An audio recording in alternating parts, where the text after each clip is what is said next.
The 8 Mahasiddhis are waiting in their courtyard, and liberation is their maid servant. Then the taste of this pure devotional service is relished by Lord Shiva and by Srila Shukadev Goswami, and mostly relished by the Vrajagopis, says Narsimha. Narsimha is Narsim Mehta, who is an enjoyer. Hare Krishna. Thank you very much.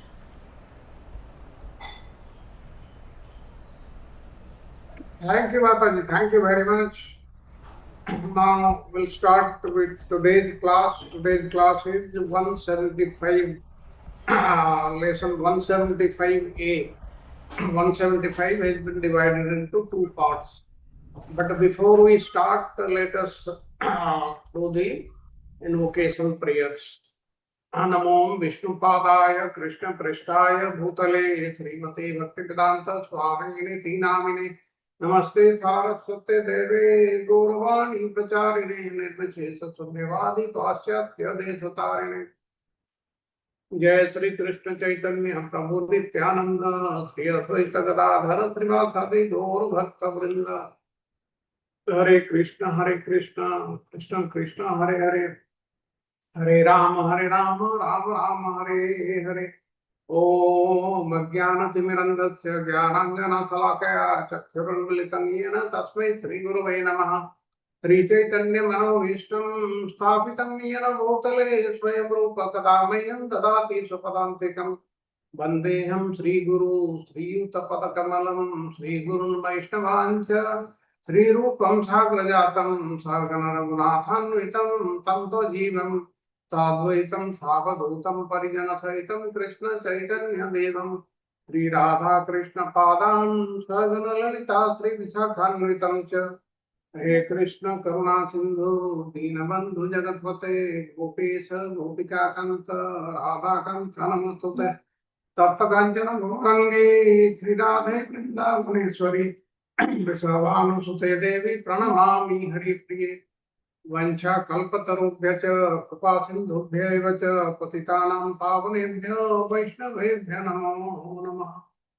पंचतत्त्वात्मकं कृष्णं भक्तरूपस्वरूपकं भक्तावतारं भक्ताख्यं नमामि भक्तशक्तिकं जयतां सुरतो पौर्मम मन्दमतिर्गति मत्सर्वस्वपदाम्बुजो राधा मदन मोहनो दिव्याद् बृन्दारण्यकल्पद्रुमः श्रीमद्रत्नाङ्गरसिंहासनस्थितौ श्रीमद राधा श्रील गोविंद देवो पृष्ठालिभिषेव्यमानो स्मरामि श्रीमान् रासरसारम्भी वंशीवटतटस्थित कर्षणवेणुस्मनैर्गोपीर्गोपीनाथ श्रियस्तु नः।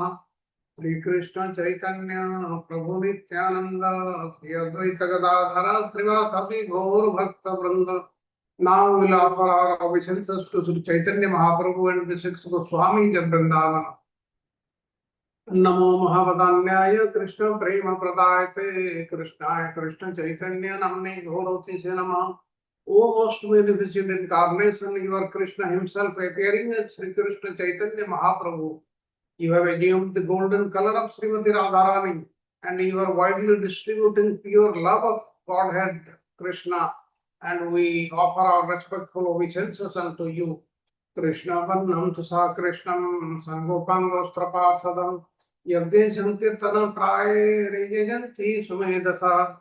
In the age of Kali, intelligent persons perform congregational chanting to worship the incarnation of Godhead, who constantly sings the names of Krishna. Although his complexion is not blackish, he is Krishna himself. He is accompanied by his associates, servants, weapons, and confidential companions.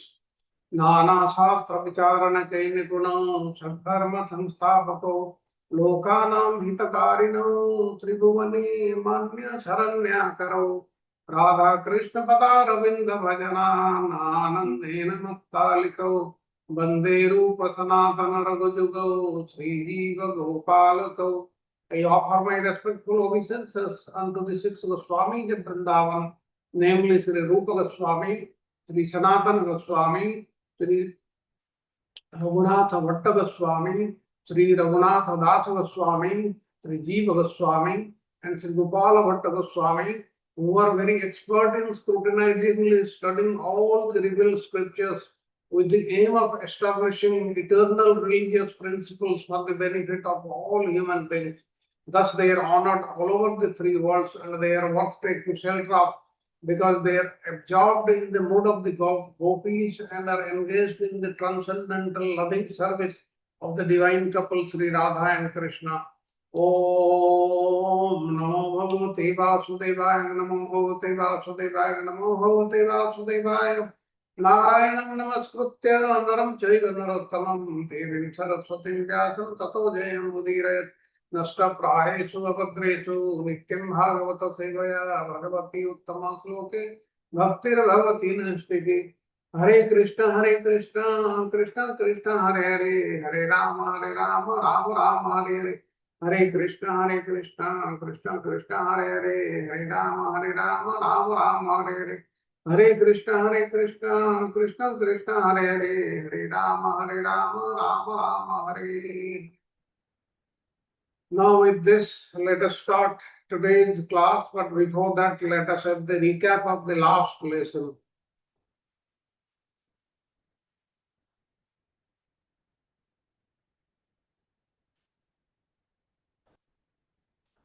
Hare Krishna, Roji.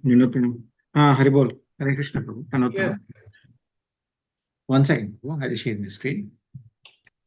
Yes.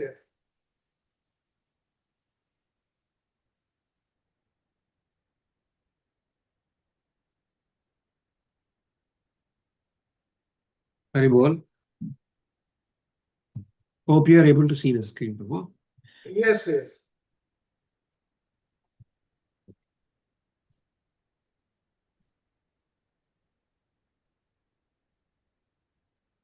Correct. With your permission, okay, and I'll try to do the yesterday's recap question, which is given by Sri Prabhu.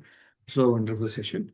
Hare Krishna, Krishna Krishna, Hare Hare, Hare Rama, Rama Rama, Hare Hare. All goes to Srimad Bhagavad. Right. Okay. So yesterday mainly we have seen it from this particular slide number 12 from the chapter 174, especially from Vishwanath Chakravarti Thakur comments on Sankhya philosophy. So let us see from this. Hare Krishna. So I'll just try to ask the very simple questions. Okay. So even okay, if you just refer these particular the text, okay, you will be in a position to answer. Hare Krishna. So according to your own words, what are the main teachings of Sankhya philosophy in this particular theme, the first theme, which has been talking about philosophy and duality? So what is the main teachings and what is that we should understand? What are the key learnings for all of us? The main Hare Krishna Babuji Dandavat Pranam. Yeah. Hare Krishna Mataji. Yeah, please.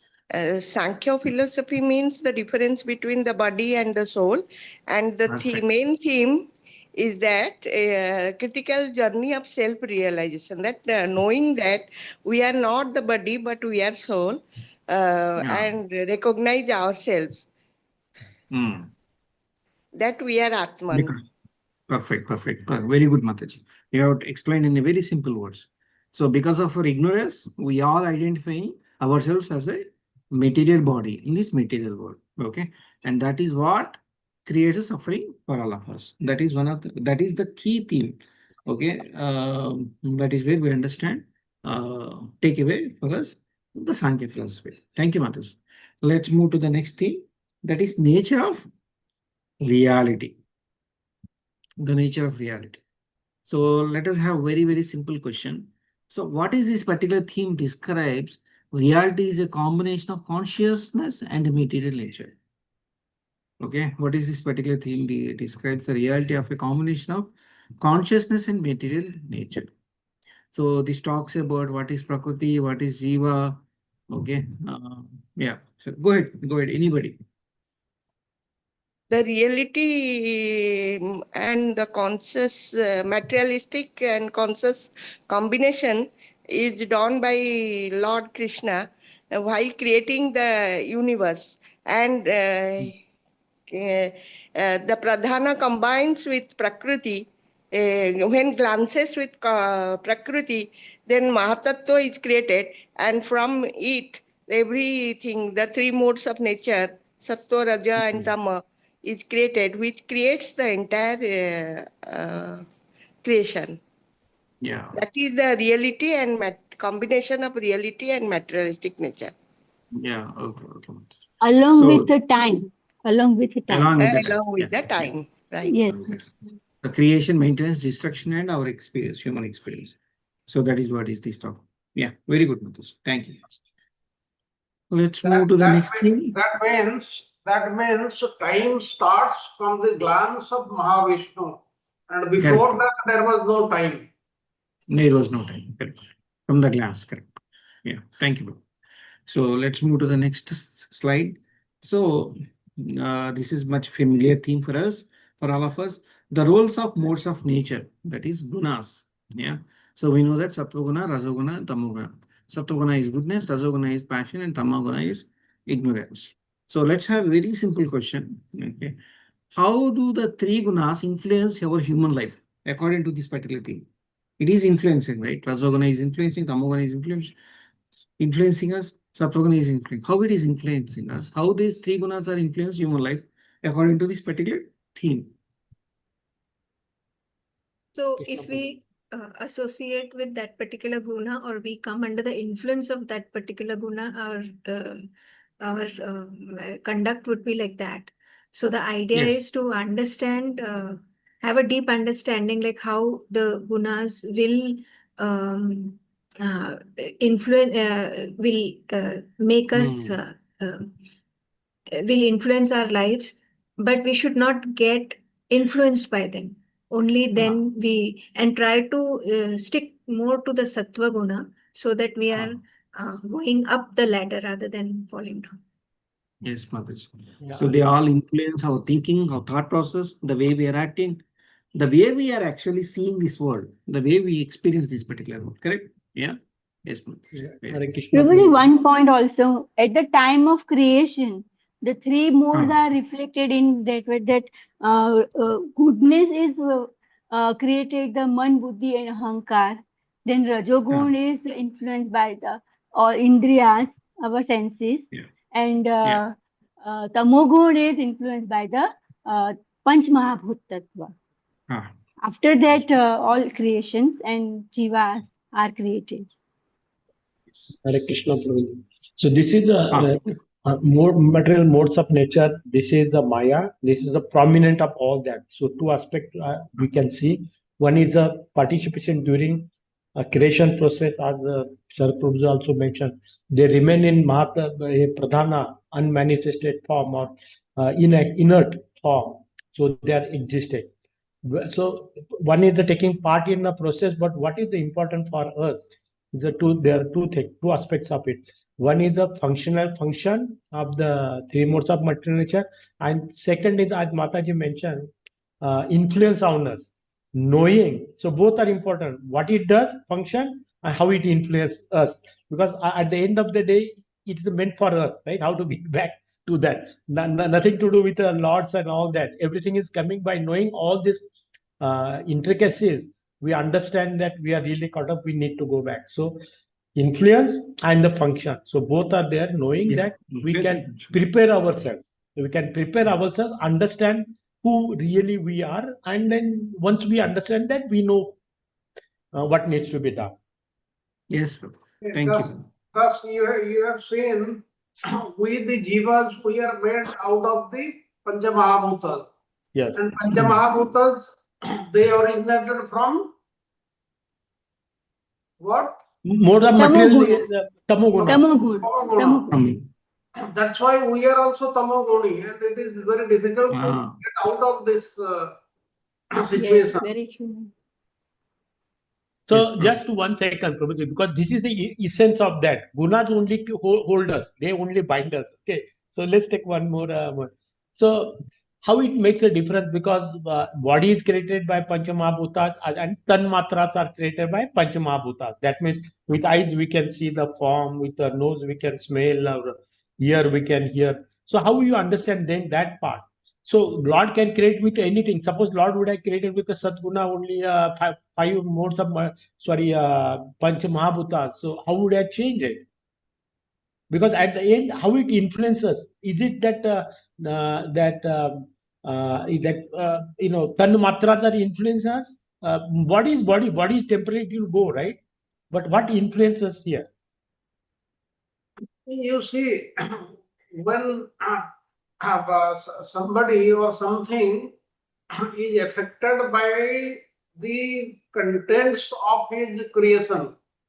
Now, since we are made of the tamoguna created things, that is the Pancha Mahabhuta, which are the gross elements, will also get affected. Like one example I will give. Like you are told not to take anything offered to a tamoguni demigod, like say Lord Shiva, somebody. Why it is that? Because if it is related to Tamaguna, if that demigod is related to Tamaguna, then if you accept anything, that will be Tamaguna only. Though, but please remember one thing, Lord Shiva, I gave the example, but you are allowed to partake the offerings of Lord Shiva of the Jyotirlingas or the lingas which emanated by themselves. Nobody has created them. That is Swayambhu. That is there. So just I'll take 5 minutes, 5 seconds more, 10 seconds from this, because Yes, this is going to continue in 25 also. Today I know it's yes, going to be yes. there. Today also it is So there. yeah, it's a worth to say. So one is the content, but we understand Pancha Mahabhutas like earth, water, air, fire. These are inert things. We also talk about what earth can do us for us. These are inert matter. What air can do us. These are inert matter because they don't have consciousness, right? Then how will it influences? See, you see our body is inert. It is dead. Yeah. But it Yeah. is only because of the presence of consciousness it is working. The moment consciousness goes, it again stops working. That means our body, physical body, it is already dead. It is not living. So that is not influencing. So we'll have time at the end of that. You can probably your class is there. You can explain to us. So I'm just putting it up there. I'm going. So we'll go Prabhu ji ahead.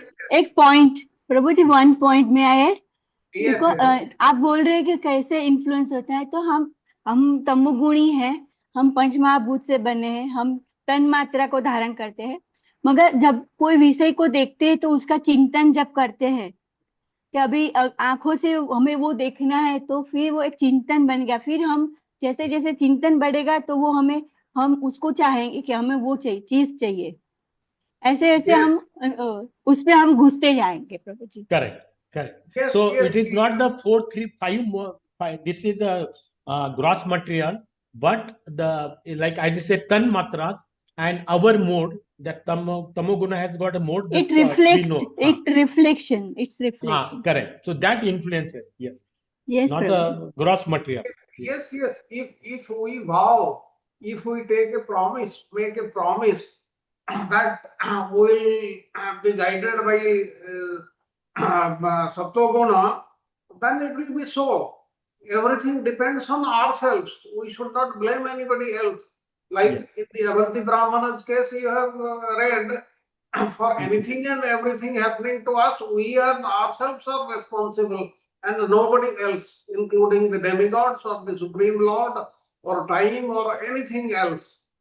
So that is what is, we can take a decision and we can proceed on that way. Yes, And thank you, that means Prabhuji.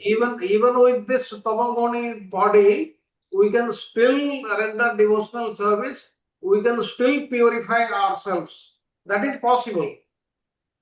Thank Prabhu you, ji, Guruji. regarding this topic, we have to refer 60 to 63 shloka, second chapter Bhagavad Gita, Prabhu ji. So wonderfully explained. Okay, thank you. Thank you for everyone adding. Let's move to the next thing. So this is the cycle of creation and annihilation. Okay, the perpetual. See, what is the important lesson this particular cycle of creation and destruction is teaching all of us? What are the key things by seeing, by understanding this particular cycle of creation and destruction? What is the takeaway for us? That the Does material it help world is not permanent, and it will permanently? keep on going into the cycle of creation and destruction. So we don't have to get stuck up by that. Irrespective That of is, what we want, the material nature will drag us, right? Our only yes, Yeah. duty is to get out of that. yes, yes. It So is very actually, important to use our free will. If we use our free will towards material world, we become in this world only. Yeah. And yes. if we use our free will towards spirituality, we get out of this material world and uh, go to spiritual world. Yes, Good, that Mataji. that Yeah, means thank you. we have to realize, we have to accept that we have seen so many creations and dissolutions. Still, then we have not come to the right thing. That is, we have not reached the Lord's Dharma. But due to the inherent nature, we are not remembering. Prabhuji, 5 seconds just to add. We go to Dhama, we go to Vaikuntha at the end of Brahma's life also, right? But we don't get out of him. No, somehow we reach there and come back. Yes, you are very right. A pure devotee, he would like to go to even Lord's Dhamma. He would like to come back again and again and do devotional service to the Lord. It is very, very true. There is no doubt about it. Thank you. Thank you. So moving to the next theme. Okay, yeah, wonderful participation. That is the concept of ahankara. Okay, many times we learn. So why is ahankara, which we think it is a false ego, right, considered as a cause of suffering? Okay, everyone know that. So why, according to this theme, we think ahankara is cause of all the suffering which we are having? Yeah. Due to all these gunas, Prabhuji, this creates a false ego. These guna creates false ego. Well, because in having this guna, the person indulging in these gunas always takes a concept of me and my. So he is related with physical entity, physical pursuits. So usually it creates false ego. Yeah. So because of this ahankara, okay, we identify ourselves with this material body. Okay, with the kind of material positions what we have, with the kind of social status which I'm having. Yeah. With the temporary experiences which I am experiencing, the thing they are the needed for me. Okay. So because of that, okay, ahankara is creating all these things. Yeah. And also you mentioned, okay, Even it's all the being mode controlled by three dimensions for us. Yeah. faces this ahankara. Yes, yes. But Because of that, Prabhuji, we are having I'll suffering. add one more thing. We have been programmed with moha, right? Brahma gives a five illusion, he inserts into us. So are we responsible for that, or Brahma gave us that thing right in the beginning, right? All the five illusions he inserts, Brahma, as he creates the body. So it starts with us. Yeah. So But we it's have been according given, to our karma, Prabhuji. That's why yes, we are According facing to we our karma. moha. inherit with the body, we get inherit. That is coming. Yes, correct, correct. Thank you, And Prabhu. it is our prarabdha karma and all karma. So we have And to that face karma that is also. created by us only. Yeah. Yes, Prabhuji. And Prabhuji, one Thank more you. point is because of this ahankar, false ego, we think that we are doing everything. We are the controller of We are the everything. But yes, but we are the doer. in We are the reality, it is not. yes. Yes, Wonderful. ahankara Thank you. vimulatma. That was प्रकृते गुण कर्माणि yes, गुण yes. कर्माणि सहस्र अहंकार विमूढ़ात्मा कर्ता हम इति मन्यते. Yes, yes. Thank you. So let's move to the next theme. That is role of the Supreme Lord. The role of the Supreme Lord. So what role does the Supreme Lord play? Okay, according to this theme. In A, it's being covered. Hare A and B Krishna, both. Prabhuji.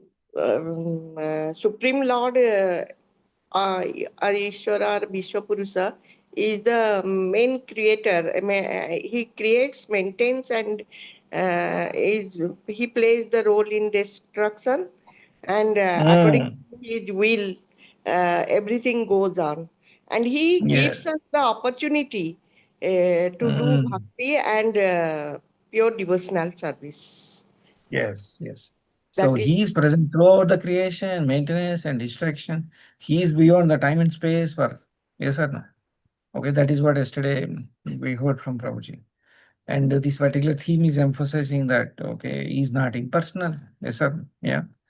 So these are all the key points are there. Prabhu Okay. जी यहाँ पे ये श्लोक हम कर सकते हैं, ब्रह्मांड ब्रह्मित कौन भाग्यवान जीव, गुरु कृष्ण प्रसाद भाई भक्ति लता बीज.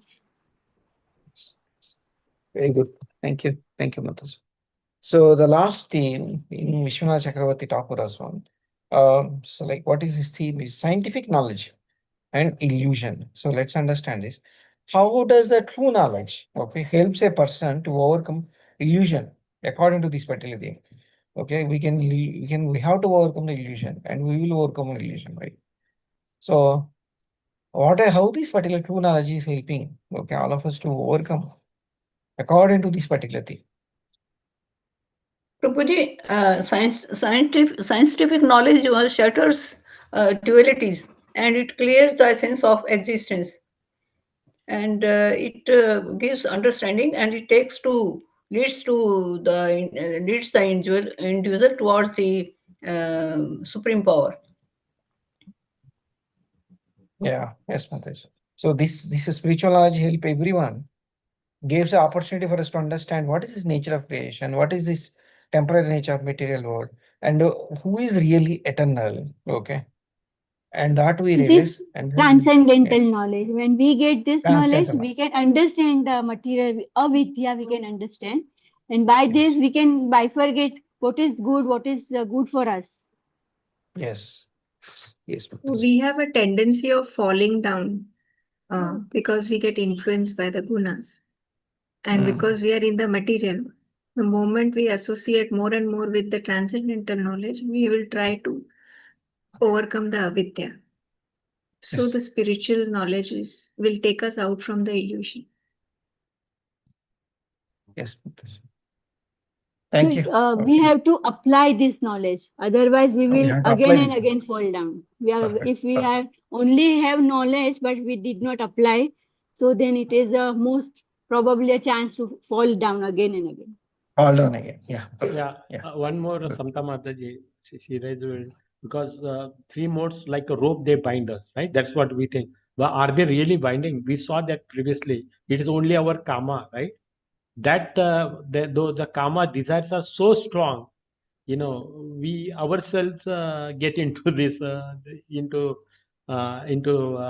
yeah, this engagement, right? Attachment or all those things.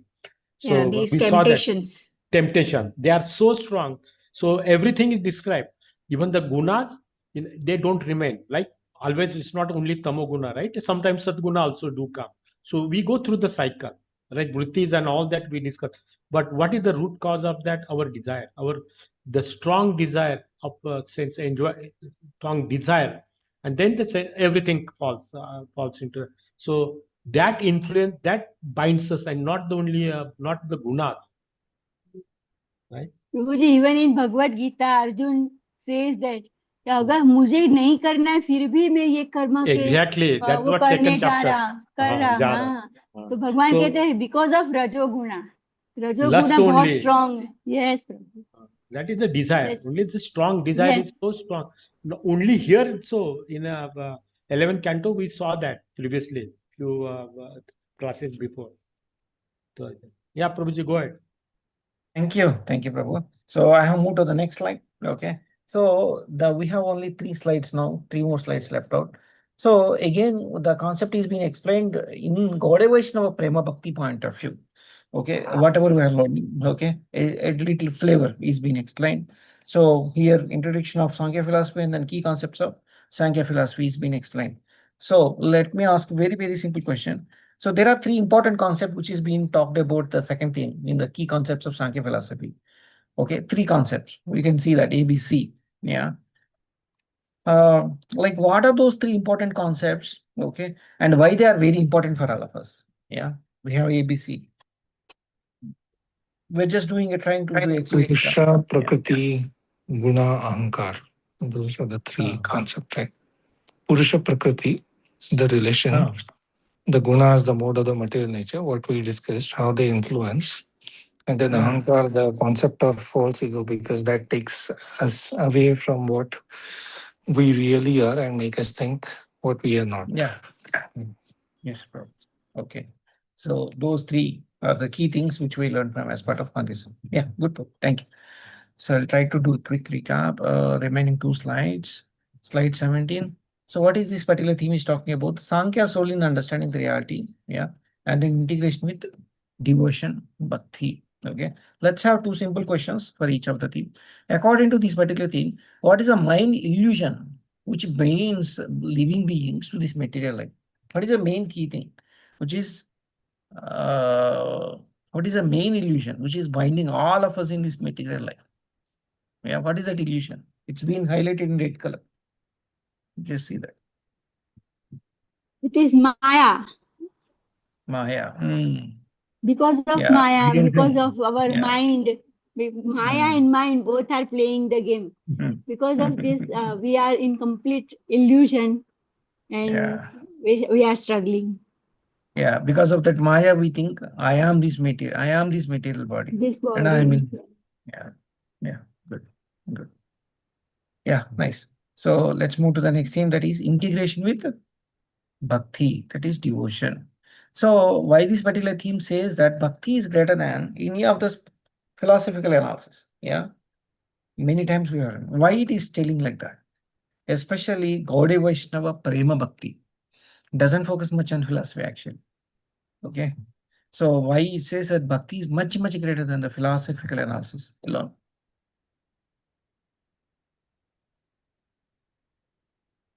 So what is that Yes, Sankhya Prabhuji, philosophy? because of Prema Bhakti is described here, but जब हमें ट्रांसेंडेंटल नॉलेज प्राप्त होता है तो हम ये जो शरीर तमोगुणी है उसे हम अपनी साधना करके डिवोशनल सर्विस करके हम तमोगुण से धीरे धीरे धीरे रजोगुण और रजोगुण से धीरे धीरे हम करके सत्वगुण में आ सकते हैं और हम ट्राई कर सकते हैं कंप्लीट सत्वगुण में रहने की और फिर उसके आगे जो शुद्ध सत्व गुण है उसमें जा सकते हैं। तो जैसे कि हम हमेशा चारू प्रभु जी कहते हैं कि एक कांटे को निकालने के लिए दूसरा कांटा जरूरी है, वैसे ही ये मटेरियल वर्ल्ड में से निकलने के लिए यही शरीर जो हमें दिया गया है उसका अच्छे से सही तरीके से उपयोग करके हम यहाँ से निकल सकते हैं। And also yes, madam. And also, we are when we are completely immersed in Krishna Prema Bhakti, the devotees do not think about the liberation. They always think about the seva of Lord Krishna. For devotee, liberation means seva. For them, in today's kirtan also, Archana Mataji saying that उत्सव हमारे लिए जो उत्सव है वो सेवा है भगवान का नाम और that is prema bhakti. Yeah, that is service, and that is what is love. Okay, pure love towards Supreme Personality Godhead. Wonderful points. So I think we're almost at a last slide. Okay, last theme we are at.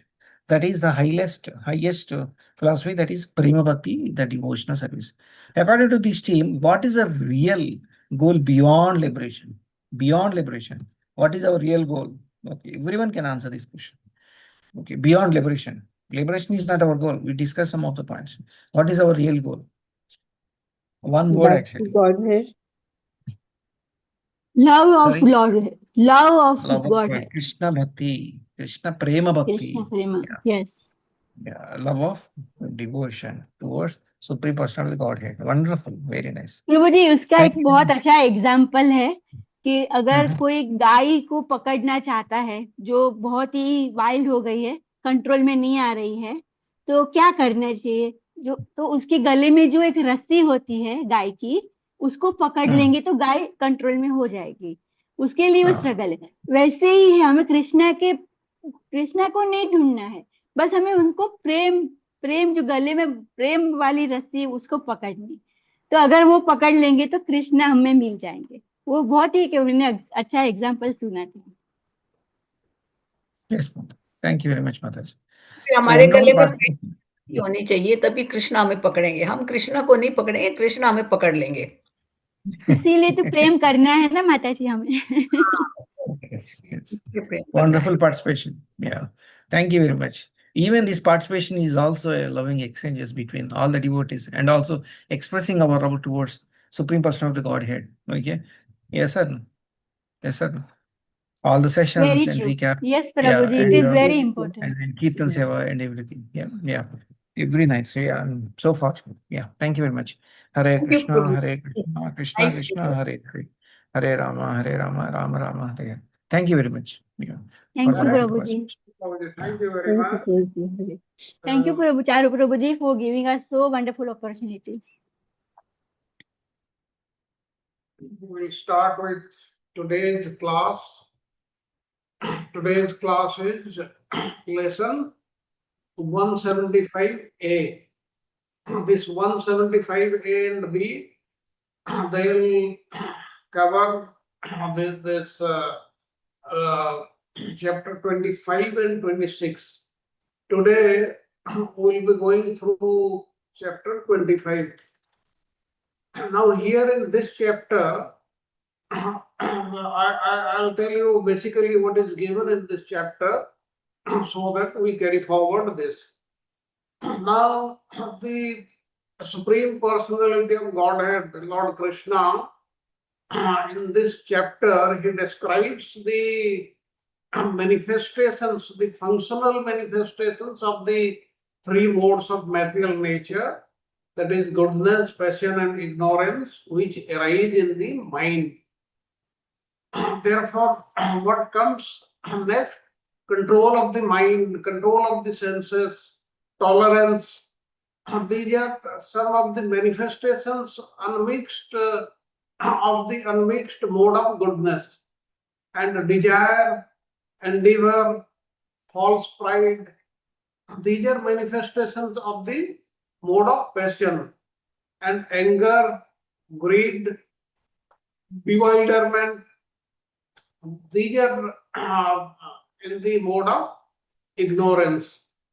A person whose character is in the mode of goodness, he worships the Supreme Lord in a spirit of devotion, loving devotional service, and he does not want anything in return. On the other hand, the one who hankers after the fruits of his worship, worship of the Lord, he desires so many things. And one who desires violence, he is in the mode of ignorance.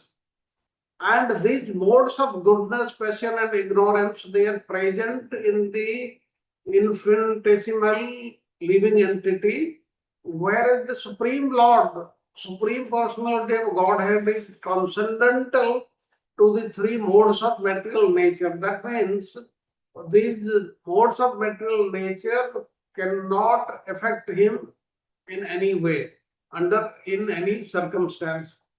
Now the substance, place, the result of activity, along with the time, the knowledge, the activity itself, the performer who is performing various acts, his faith, his level of awareness, his spiritual destination, all partake the three modes and manifest variously in various hierarchies. Now, there are many different destinations and conditions of life for the spirit soul within the cycle of material existence. And these are based on the modes of material nature and also on fruitive activities, that is karma, which are governed by the modes. It is only by practicing the yoga of pure devotional service to the Supreme Lord only that one can conquer the three modes and not otherwise. Otherwise, it is very, very difficult. By how you can increase the mode of goodness? First, by increasing the mode of goodness, one can defeat passion and ignorance.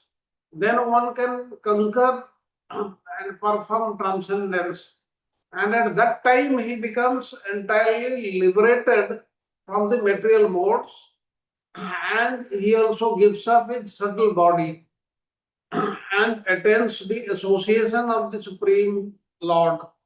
And by shattering his subtle covering, the living entity will be able to come face to face with the Supreme Personality of Godhead and thus achieve the absolute fulfillment of his grace. This is very, very important. Let us go to the next slide. Now the abstract of the three modes of material nature. The three modes of material nature, we are hearing about this goodness, passion and ignorance. Now, goodness, what it is? The mode embodies purity, knowledge and harmony. That means one who is governed by goodness, we are talking of material goodness, then he will be totally pure, he will purify himself and he will be full of knowledge, he will know everything and he will remain harmonious to everything. And it gives rise to virtues such as self-control, tolerance, genuine devotion. All these good qualities will be possessed by a person who is governed by the mode of goodness. And what about mode of passion? It is characterized by desire. There are so many desires which crop up in the mind and they have to be fulfilled. And he keeps an ambition. And therefore, such a person is attached to various things. And Rajas drives individuals toward pursuits of reward and success, often at the expense of our inner peace. Now, if you think, if everybody in this material world they possess the qualities of goodness, then also this universe will not run properly. You require passion also, and also ignorance, but that has to be harmonized, that has to be balanced, that is to be kept in mind. And ignorance, this mode embodies confusion and chaos, leading to destructive tendencies like anger and greed. These are, in very brief, the characteristics of the three modes of material nature. Now, thereafter, gaining awareness of these modes is not enlightening. It is a powerful tool for self-improvement. Recognizing their influence on our thoughts and actions allows individuals to strive for transcendence, pushing beyond these limitations towards spiritual liberation. And this mastery over one's own nature empowers individuals to reclaim their lives and purpose. That means we have to work hard and achieve that level. We'll talk about that much more. The transcendence of the Supreme Personality of Godhead. The Supreme Personality of Godhead stands apart from the three modes of material nature. He is not affected by the Sattva, Raja or Tamaguna, remaining untouched and self-sustained while being the ultimate source of spiritual knowledge and fulfillment. He has got all the knowledge, Sat Chit Ananda. And this vital distinction highlights the importance of devotion and surrender to a personal deity, that is the Supreme Lord. We have to surrender and we have to engage ourselves in devotional service, that is loving devotional service. The Supreme Lord transcends the confines of material existence offering a path through which individuals can attain liberation from the relentless cycle of birth and death. Liberation means what? Going out of the cycle of birth and death. Establishing a connection with divine entity becomes powerful avenue for spiritual growth and understanding. Whatever has been given, let us try to understand this. Now, here in the very beginning, only the Supreme Lord is saying, please listen as I describe to you how the living entity attains a particular nature by association with individual material modes. There are various material modes. We associate with them, and then we develop what? We develop a particular character and the particular nature. As you have seen, every human being is of a particular different nature. And how it is that we'll see one by one. Then the Lord said, then the mind, sense control, tolerance, discrimination, speaking to one's prescribed duty, what is given in the Shastra, truthfulness, mercy, careful study of the past and future, satisfaction in any of the condition, generosity, renunciation of sense gratification, faith in the spiritual master, being embarrassed at improper action, charity, simplicity, humbleness, satisfaction within oneself. These are the various some of the qualities of mode of goodness. If you say somebody is governed by mode of goodness, he will have all these qualities. Then what about the other qualities? Material desire, great endeavor, audacity, dissatisfaction even in gain, false pride, praying for material advancement, considering oneself different and better than others, sense gratification, rash eagerness to fight, a fondness for hearing oneself praised, tendency to ridicule others, advertising one's own powers and justifying one's actions. These are the qualities of the mode of passion. When you say somebody is having predominant passion in his nature, then he will have these qualities. Then let us know what are the qualities of one who is governed by the mode of ignorance. Now, such an ignorant person, he will be intolerant, he will get angered at the slightest provocation, stinginess, speaking without spiritual authority. You'll think that he knows everything. Violent hatred, he will hate other people. He will live as a parasite that is on others. Hypocrisy, chronic fatigue. He will quarrel amongst each other. He will lament after some time that he has made this mistake. He will go into delusion. He will be unhappy. He will be depressed. He will sleep too much. Then he will have false expectations from others. Fear and laziness, they will control him.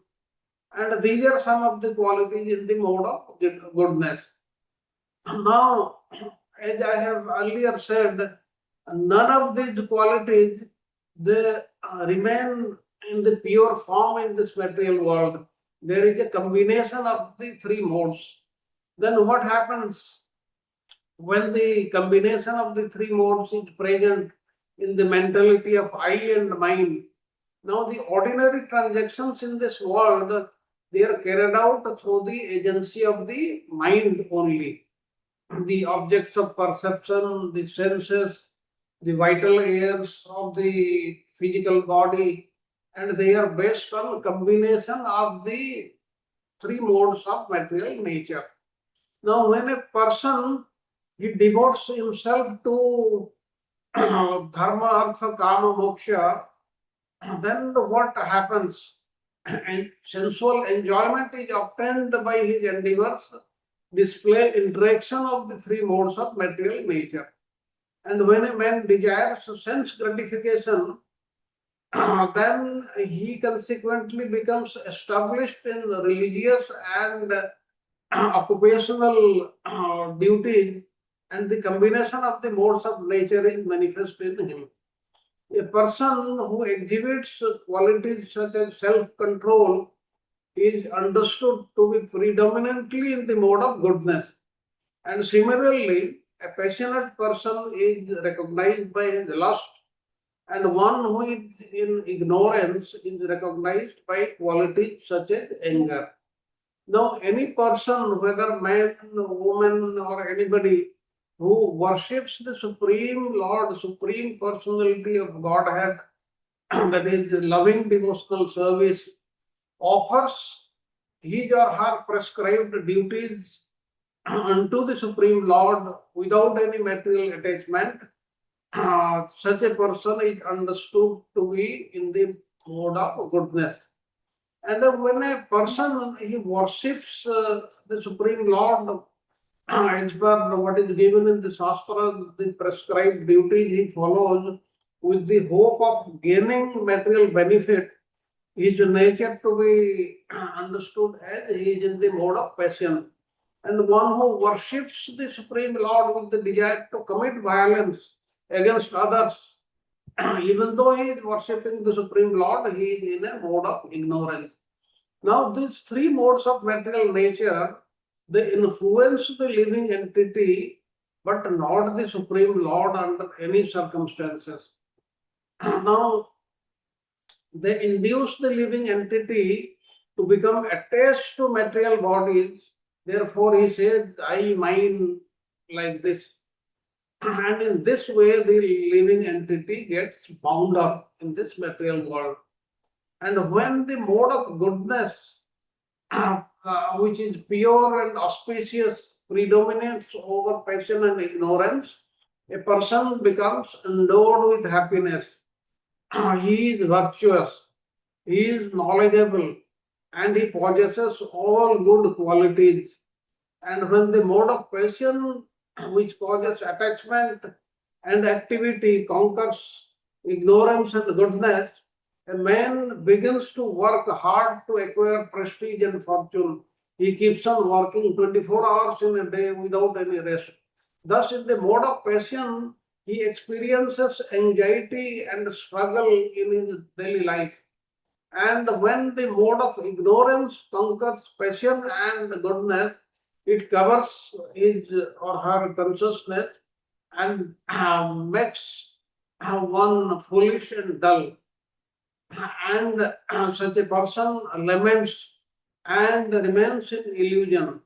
And a person in the mode of ignorance sleeps excessively, indulges in false hopes, and displays violence towards others and daydreams. And when consciousness becomes clear and the senses are detached from matter, one experiences fearlessness, does not fear anybody. And one should understand this situation to be the predominance of the mode of goodness. Now, again regarding the to discern the mode of passion by its symptoms, the distortion of the intelligence because of too much of activity, the inability of perceiving the senses to disentangle themselves from mundane objects, unhealthy condition of working physical organs, and the unsteady perplexity of the mind. These are the symptoms of the mode of passion. And when one's higher awareness fails and finally disappears, and one is unable to concentrate his attention, his mind is totally ruined. He cannot use his mind anywhere else, and he goes into depression. And one should understand that this situation to be the predominance of the mode of ignorance. Now, with the mode of goodness, the strength of the demigod similarly increases. And when passion increases, the demoniac becomes strong. And with the rise of ignorance, the strength of the most wicked they increase. And it should be understood that alert wakefulness comes from the mode of goodness. Sleep with dreaming from the mode of passion, and deep dreamless sleep from the mode of ignorance. And those who leave this world in the mode of goodness, they go to heavenly planets. Those who pass away in the mode of passion remain in the material world of human beings. That means they come back. And those dying in the mode of ignorance, they go to hell. But those who are free from the influence of all the three modes, they go where? They go to the Supreme Lord. And the Lord is also trying to tell that the work performed as an offering to Him without expecting any fruit, any return, is considered to be in the mode of goodness. And work which is performed with a desire to enjoy the result, to get something, in the mode of passion, and work impelled by violence and envy, that is what is ignorance. And absolute knowledge is in the mode of goodness. And knowledge based on duality is is in the mode of passion. And foolish materialistic knowledge is in the mode of ignorance. Now, like this, various places also they are in the mode of goodness, passion, and ignorance. In very short, residence in the forest is in the mode of goodness. Residence in the town is in the mode of passion, and residence in a gambling house displays the quality of ignorance. Likewise, a worker free of attachment in the mode of goodness, a worker blinded by personal desire is in the mode of passion, and a worker who has completely forgotten how to tell and distinguish the right from the wrong is in a mode of ignorance. And likewise, the faith which is directed towards spiritual life is in the mode of goodness. And faith rooted in fruitive work, karma, is in the mode of passion, and the faith residing in irreligious activities is in the mode of ignorance. Likewise, food also. Food that is wholesome, pure, obtained without difficulty is in the mode of goodness. Food that gives immediate pleasure to the senses is in the mode of passion. And food that is unclean and causes distress is in the mode of ignorance. In Bhagavad Gita also says that food which is prepared 3 hours before and still not offered to the Supreme Lord, that is also in the mode of ignorance. And likewise, happiness derived from the self is in the mode of goodness. And happiness based on sense gratification is in the mode of passion. And happiness which is based on delusion is in the mode of ignorance. But that happiness found within the Supreme Lord is transcendental in nature. And therefore, material substance, place, result of activity, time, knowledge, work, the performer of the work, one's faith, the state of consciousness, species of life, destination of after death, are all based on the 3 modes of material nature. And the Lord is saying that all these different phases of conditioned life, they arise from work born of the modes of material nature.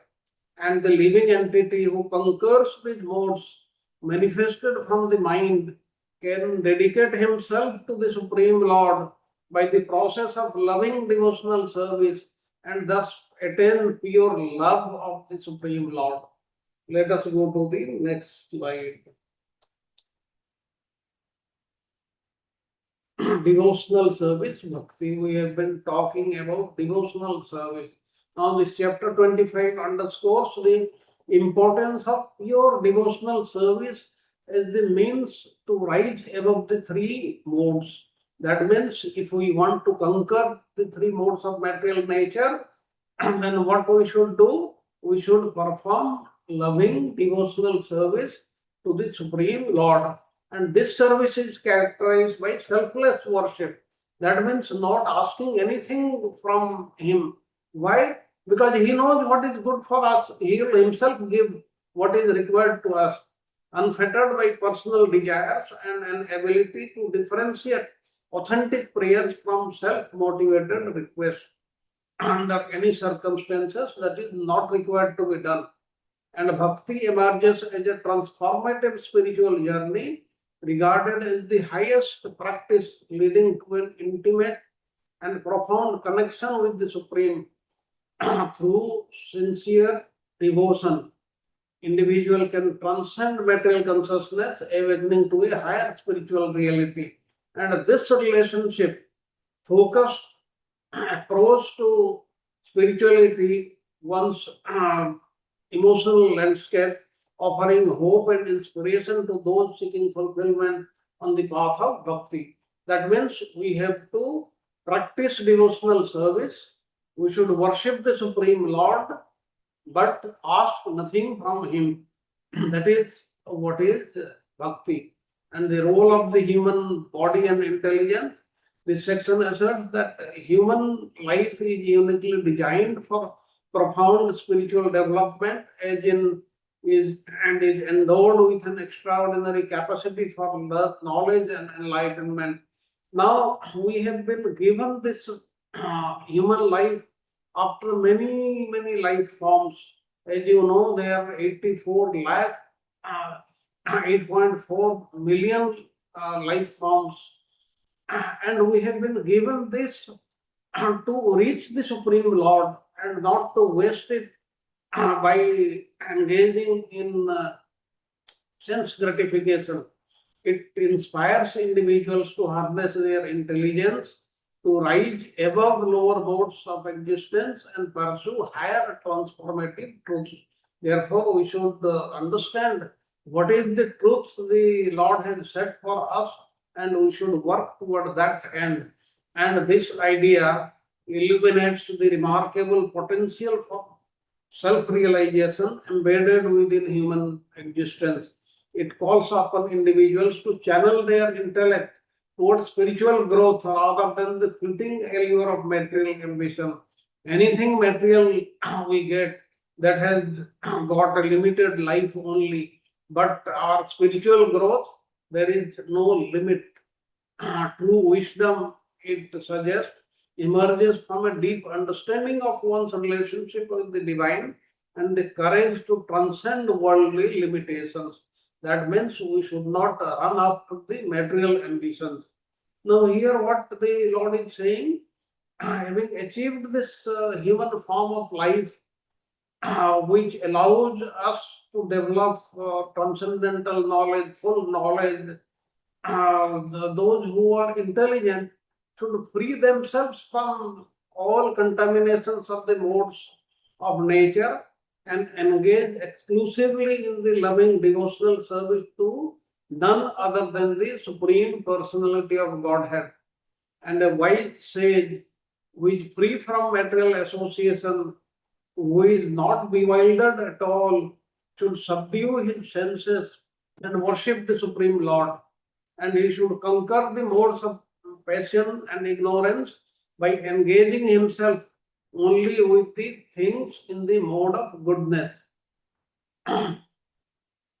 And then, after being fixed in devotional service, the sage should also conquer the material mode of goodness by indifference towards the modes.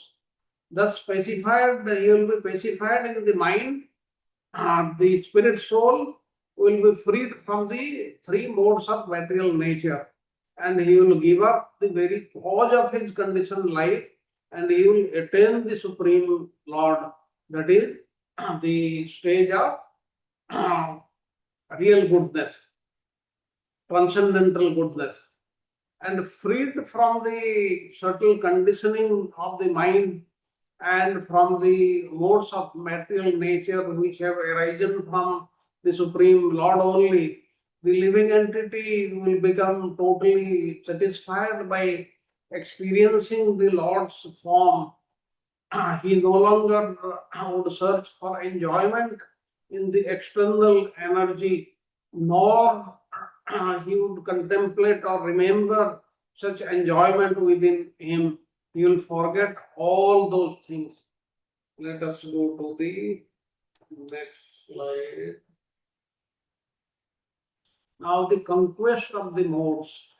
This passage discusses how engaging in devotional service and nurturing one's affinity for the mode of goodness allows individuals to gradually overpower the forces of passion and ignorance. That is what our job is. The conquest of the modes represents a dynamic journey of diminishing the grip of the lower influences of the lower modes through dedicated spiritual practice. That is devotional service, ultimately striving for pure consciousness that transcends all material entanglements. Then what will happen at the end? Will be free from all material entanglements. And this journey highlights a systematic approach to spiritual evolution, proposing that intentional effort and discipline enable individuals to break free from the confines imposed by material nature. Material nature is limited by nature, and that's why it will impose the limitations onto us if we follow these material modes. And it emphasizes the transformative power of devotion, urging individuals to take charge of the spiritual journey and embrace the responsibility that comes with personal growth. We have to remember that our job is to satisfy the Supreme Lord, to make Him happy, and that's why we should get indulged in loving devotional service, and that way we will be able to take charge of our spiritual journey. And at the end, certainly the Lord will be very, very happy. He will bless us from within His heart and will achieve our aim of rendering service to Him forever, and will not come back to this material world. That will happen, certainly happen. Ultimate fulfillment and liberation. The passage culminates in the powerful notion that by surrendering to the Supreme Personality of Godhead and liberating oneself from the material modes means all the three, goodness, passion, and ignorance, individuals can attain absolute fulfillment and cultivate personal relationship with the Supreme Lord. The shattering of the subtle body, man, buddhi, ahankara, symbolizes a profound release from material existence. When one goes to the spiritual world, he shatters, he sheds away the subtle body comprised of the man, buddhi, ahankara, allowing the individual soul to become wholly free from worldly influences and fully immersed in the divine presence. Then all the thoughts of this material world, material things are impermanent relationships. They will vanish from the mind of that person, and he will be totally free, and he will be thinking always and every time of the Supreme Personality of Godhead and nobody else. And this theme passionately reinforces the belief that true happiness and deep satisfaction lie not in material pursuits, but in realization of spiritual truth, a sincere connection with the divine. If we connect ourselves with the Supreme Lord by loving devotional service, that should be our aim. And going after material pursuits for money, for wealth, for things, for prestige, all these things, they have no meaning because they are temporary in nature. They will not give peace. And it portrays liberation not merely as an escape from suffering, but as an entry into the transformative, loving relationship with the Supreme. That means our aim should be to establish devotion, establish loving devotional service with the Supreme Lord. And these interconnected themes powerfully highlight the significance of understanding the influence of the three modes of material nature, the transcendent nature of the Supreme Lord, and the crucial role of devotional service in achieving spiritual liberation and fulfillment of our life's aim. The passage urges a personal and relational approach to spirituality, celebrating the unique and profound potential of human life to attain ultimate truth and deep connection with the divine. We have to establish a relationship with the Supreme Lord. And let us see the BVT purports. Now, the three modes of material nature, the three essential modes that fundamentally shape human behavior and perception. Each mode is defined by distinct qualities and tendencies. We have seen all these, but in very brief, just for you to remember them, I will repeat them, what is given in this slide. Mode of goodness or sattva guna, embodying qualities such as self-control, truthfulness, tolerance, and this mode cultivates knowledge, happiness, and virtuous living. And passion, rajoguna, driven by desires, ambitions, restlessness. This mode fosters attachment, anxiety, perpetuating a relentless cycle of material pursuits, and ignorance, characterized by delusion, lethargy, and confusion. And this mode leads to lack of awareness and self-defeating behavior. And gaining insight into these modes is essential for self-discovery and personal evolution. They illustrate the binding nature of conditioning and how these modes color our experiences and actions. And by recognizing these influences, individuals can aspire to elevate their consciousness through the pursuit of goodness, ultimately achieving spiritual transcendence. Now, the illusory concept of I and mine, this also we have discussed in very great detail. Aham Bhava, this text underscores that false ego manifesting in I and mine. This is my body and this world is mine. It serves as a major source of material attachment. This is happening because of our sense of attachment. And this psychological state emerges from the complex interplay of the three modes, leading to distorted perception of the self and reality.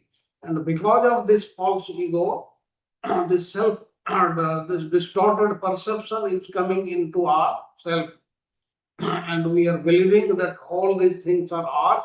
But we have to know that all the things which we think as ours, they are temporary in nature.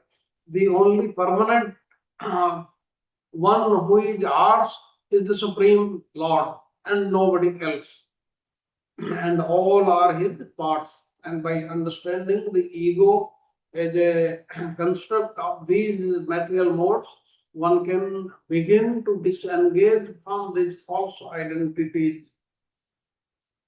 This process of detachment is crucial for recognizing one's true essence as an eternal servant of Lord, opening the door to deeper comprehension of spiritual identity that transcends material levels. we should know that we are eternal servants of the Supreme Lord, Lord Krishna, and our job always is to render devotional service. And by rendering devotional service, we should be able to please Him. That is our job and nothing else. Let us go to the next slide, slide number 6. Okay, devotional service. Bhakti, we have been talking about it, emerges from engaging in devotional service to the personal God, that is Lord Krishna. It posits that selfless service is performed without attachment to outcomes, can break the shackles of the material modes. We should not only worship the Supreme Lord, but should not ask anything from Him. And that way, that will help us in transcending the modes of the material nature, that is, the three modes.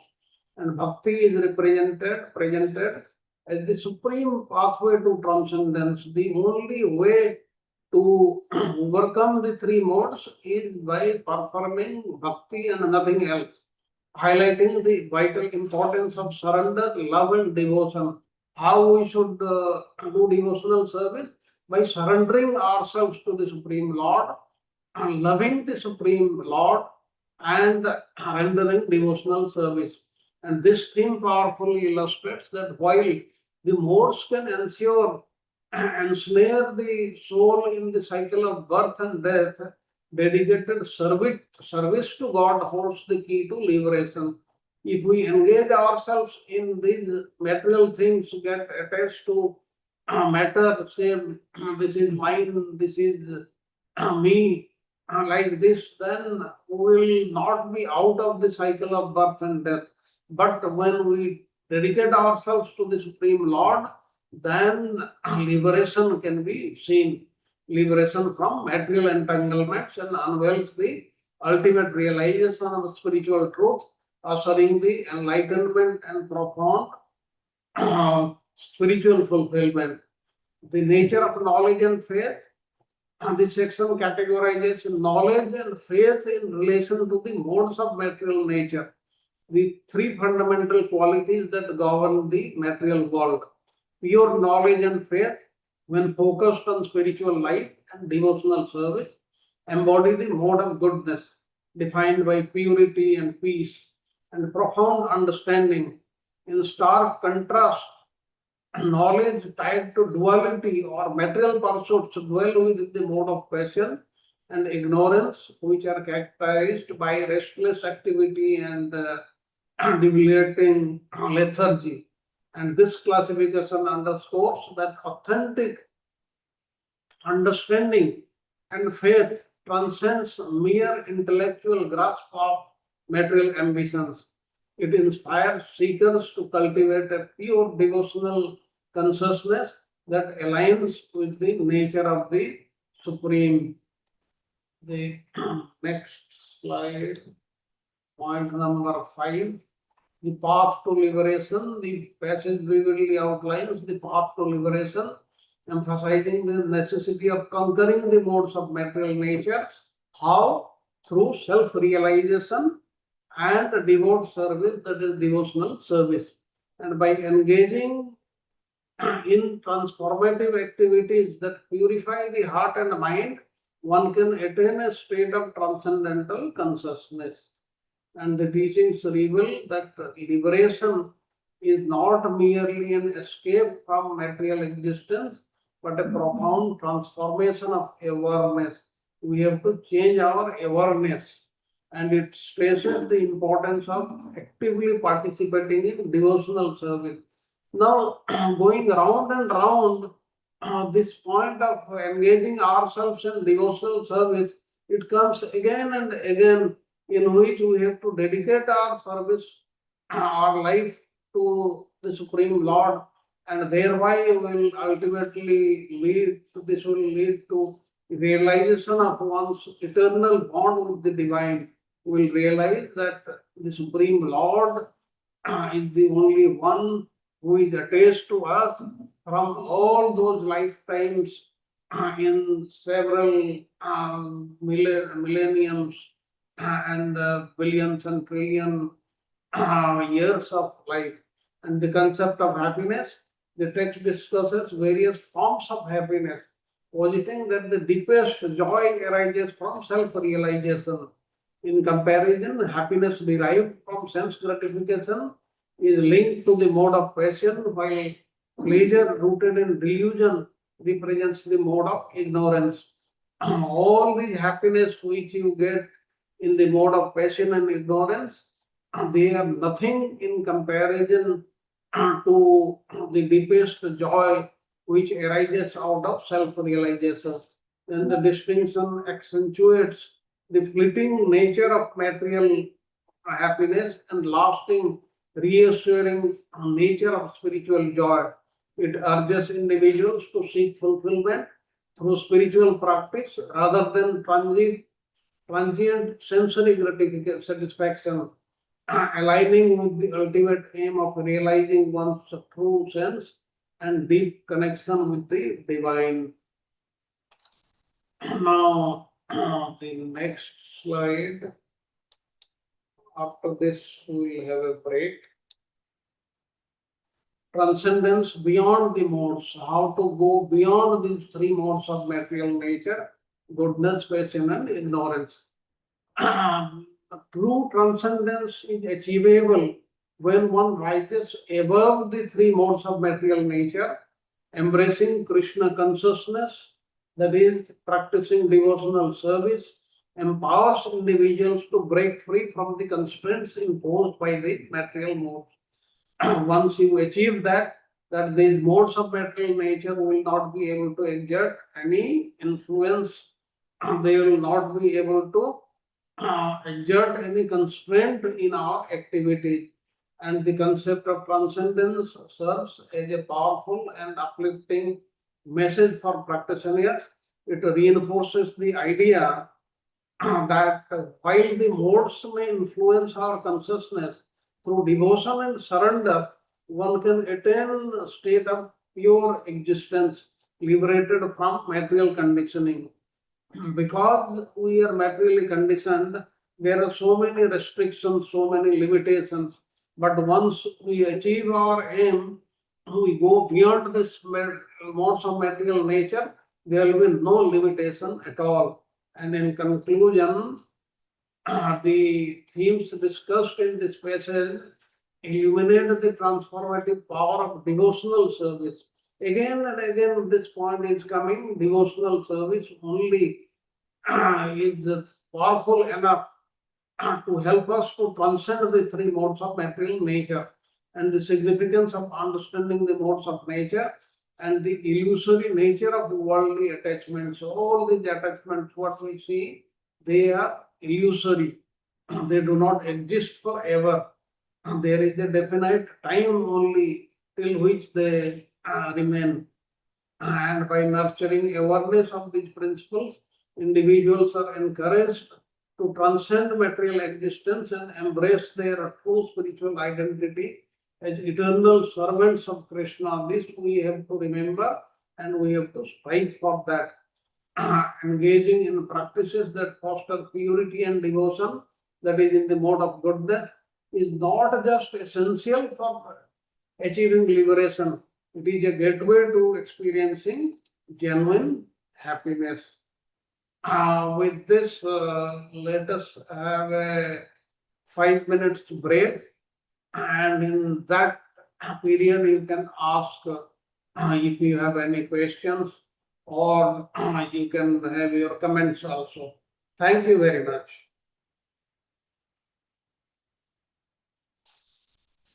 Hare Krishna Prabhuji. So it's a going and we are learning little more. I have three things, maybe, one of the we can take up, but we can do little later. So there was one question, there was one mention of vital air of a body that influence the mind, right? That was one. Another thing I just would like to know, this very nice concept was brought in. If one wants to be, how the modes come into play. I think that was mentioned, Prabhuji, right? Uh, one wants to be dharma, artha, kam, right? Those three things was brought in. So if you want to be religious, and then the three modes work accordingly. I think that's the wording mentioned, Prabhuji, on that. Yeah. What basically dharma, artha, kama, moksha, what it basically means, dharma. Why one is practicing dharma? One is he wants money. Why wants money or wealth? To enjoy kama. And by doing all the three, he sees that there is still a lot of he feels uncomfortable. There are a lot of unhappiness. To get away from there, he wants moksha, not for rendering devotional service or serving the Lord and making him happy. For himself only he wants. That means all these are material in nature, dharma, artha, kama, moksha. Okay. Yeah, because it's mentioned that dharma is maybe a mode of goodness, or artha, I believe it's the mode of ignorance, or kama is the mode of passion. Something it's a compared in right in that Yes. sloka. So no, why I was looking at it, when I think for a moment, I want to be religious. I don't want to be nonsense or nasty, right? And then once I think of then the mode basically appears accordingly, like from dharma, religiosity, then as per that my desire, because the mind, right, everything starts with the mind. First initiator is mind. Mind decides, okay, let's be religious, okay, and then other the three modes accordingly they help. I thought that is the meaning of that. That's what I was thinking, Prabhuji. Maybe You I are was very wrong. right. You are very right. We have to decide for ourselves Hmm. which is correct for us, whether we should follow the path of goodness or passion or ignorance. That choice is with us. If we make a choice of following the path of ignorance, then we should then expect why we are not become happy. Then that thought is not correct. Right. Everything depends on this only. Like if you remember that Avanti Brahmana, what is said? My mind is the only culprit and nobody else. Hmm. That's why we have been given the power of choice by the Supreme Lord, though that is very little. We cannot think that by choosing we can change the whole world. No, a little freedom He has given us, and we should exercise that with due caution, and then we'll achieve the mode of goodness. Yeah, thank you for that. At the end, we'll have some question. Let's. I'm done with.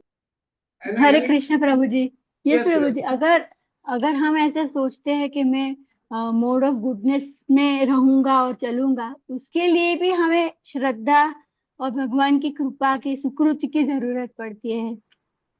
Is it true Prabhu? Yes, because yes. अपने आप हम लोग नहीं सोच सकते कि मैं तो गुडनेस में रहूंगा, कि क्योंकि वो उसमें भी कृपा की जरूरत पड़ेगी।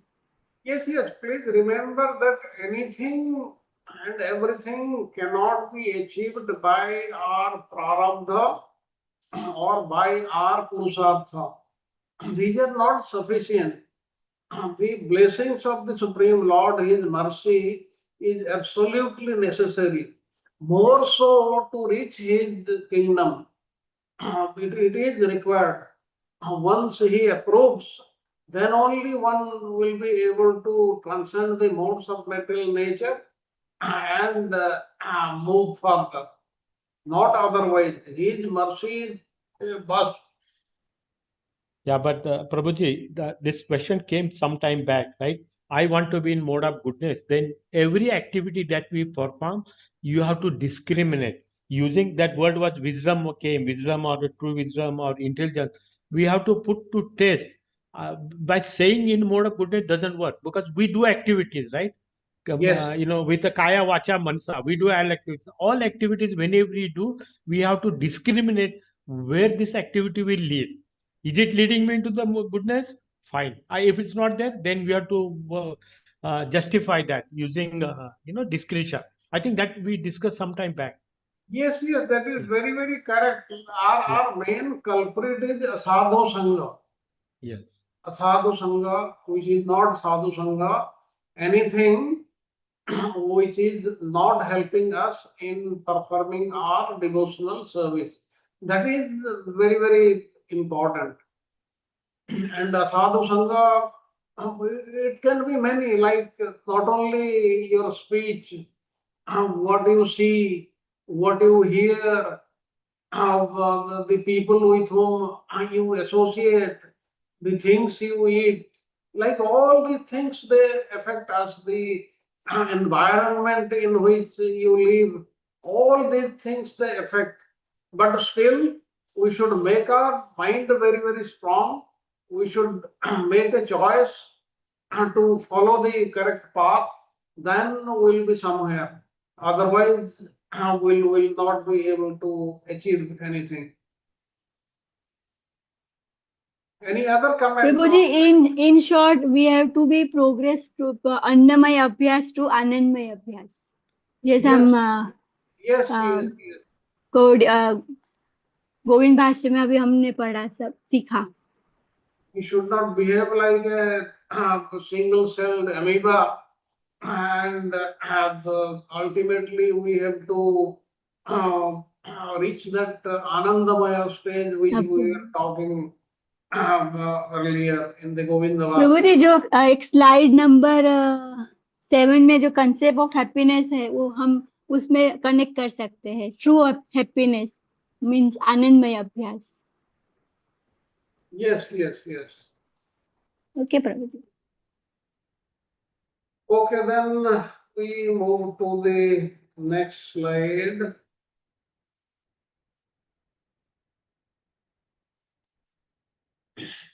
Okay, the nature of the three gunas. Actually, many of the things are getting repeated. That's why I'll just mention some of the things and I will not cover in detail because we have heard about these things. Now the comments of Vishwanath Chakravarti Thakura. The three gunas, Sattva, Raja and Tama, that you know, each guna has distinct qualities and influences behavior, thought process, and spiritual progress. Sattva leads to clarity, knowledge, and virtue. Rajas is characterized by desire, action, and attachment, and tamas brings about delusion, lethargy, and confusion. That means we said we have got a power to choose. The choice is there. And if we choose to remain in an environment of goodness or sattva, then we will achieve the qualities what is ascribed for sattva guna, not otherwise. And understanding the gunas is essential for self-awareness and spiritual growth. And by recognizing which guna predominates one's life, individuals can make conscious choices to cultivate qualities that lead to higher states of consciousness and ultimately liberation. Now, after learning all this, we know we are in which stage and what stage we are required to reach and what are the qualities we are supposed to have, and we should strive toward that. That is what is being spoken of. The gunas also illustrate the complexity of human nature and the necessity of transcending them for spiritual advancement. Association with the gunas. Now we have no choice but to associate with the three modes of material nature. How individuals are influenced by the gunas through their actions, desires, interactions with the world. The concept of I and mine is rooted in the interplay of these gunas, shaping one's identity and experiences. Now we have to choose them, our actions, desires, and our interaction with the material world. And the importance of self-realization and the understanding of one's identity is often conditioned by material nature. Recognizing this can lead to detachment from ego and material desires, fostering a sense of unity with the divine and the broader universe. We have been talking about all these points. Now the next is the path of bhakti or devotional service. And now we know that we have learned till now, we have to transcend the gunas, the three gunas. And how? Worshipping the Supreme Personality of Godhead with devotion enables individuals to rise above the influence of material nature and attain spiritual fulfillment. And bhakti is portrayed as a transformative practice because it purifies not only the heart but also the mind, and it allows individuals to experience a deeper connection with the Supreme Personality of Godhead. And this devotion is not merely a ritualistic practice but a heartfelt surrender to the God. Remember, surrendering is very, very important. If we surrender, then the Lord will take care of us. If we do not surrender but practice devotional service, then the onus lies on us to remember the Supreme Lord till the last moment. But if we are totally surrendered, then even if we do not remember the Lord will remember us and He will fulfill that desire. And the consequences of the gunas at the time of death, the text discusses how the predominant gunas at the time of death determines one's next life. Like we saw, if one dies in the mode of goodness, passion, and ignorance, what all happens to him? If he dies in the mode of goodness, he goes to the world of the demigods. And in the mode of passion, he comes back to this material world. And in ignorance, he goes to hell. And those who die in sattva attain higher realms. Those in rajas remain in the human form, and those in tamas transcend to lower states of existence. And this thing underscores the moral and ethical implications of one's actions and thoughts throughout life. It serves as a reminder of the importance of cultivating a life aligned with goodness and virtue, as one's spiritual trajectory is influenced by the quality of consciousness maintained until the one's end of life. This is very, very important. We have to do that only and nothing else. And the knowledge and its relation to the guna, this also we have discussed in detail. The types of the knowledge are characterized as per the three gunas. Absolute knowledge is sattva. Knowledge which is rooted in duality is in rajas, and materialistic knowledge is in tamas. And the role of faith in spiritual practice, faith is depicted as a crucial element that varies according to the gunas. Faith in spiritual life corresponds to sattva, faith in fruitive work to rajas, and faith in religious activities to tamas. We go to the next slide with the last slide for today. The ultimate goal is transcendence. Transcendence of what? Transcending the modes of material nature, that is sattva, raja, and tama. The ultimate aspiration presented in the passage is to transcend the gunas and attain a state of pure consciousness where one is fully engaged in devotional service to God. And this state is marked by satisfaction, fearlessness, and liberation from the material desire. When we are free from these modes, what will happen? We will be totally satisfied, and one will not fear anybody, and he will be totally liberated from material desire, from the material modes of material nature, and he will transcend these three modes. And the concept of transcendence reflects the core goal of spiritual practice in this tradition, to realize one's true self, Atman, and its relationship with the Supreme. It emphasizes that while the gunas influence material existence, true fulfillment and peace comes from aligning oneself with the divine will through devotion. And surrender and detachment, we have also spoken in very great detail. The passage encourages a wise sage to subdue the senses and engage in devotional service, emphasizing the importance of detachment from the guna and material associations. And this theme underscores the need for surrender and the realization that true freedom comes from detaching oneself from the material world and its distractions. It advocates for a life dedicated to spiritual practice, which allows individuals to realize their divine nature and achieving lasting happiness. If we want lasting happiness, then we have to transcend the three modes of material nature. And in conclusion,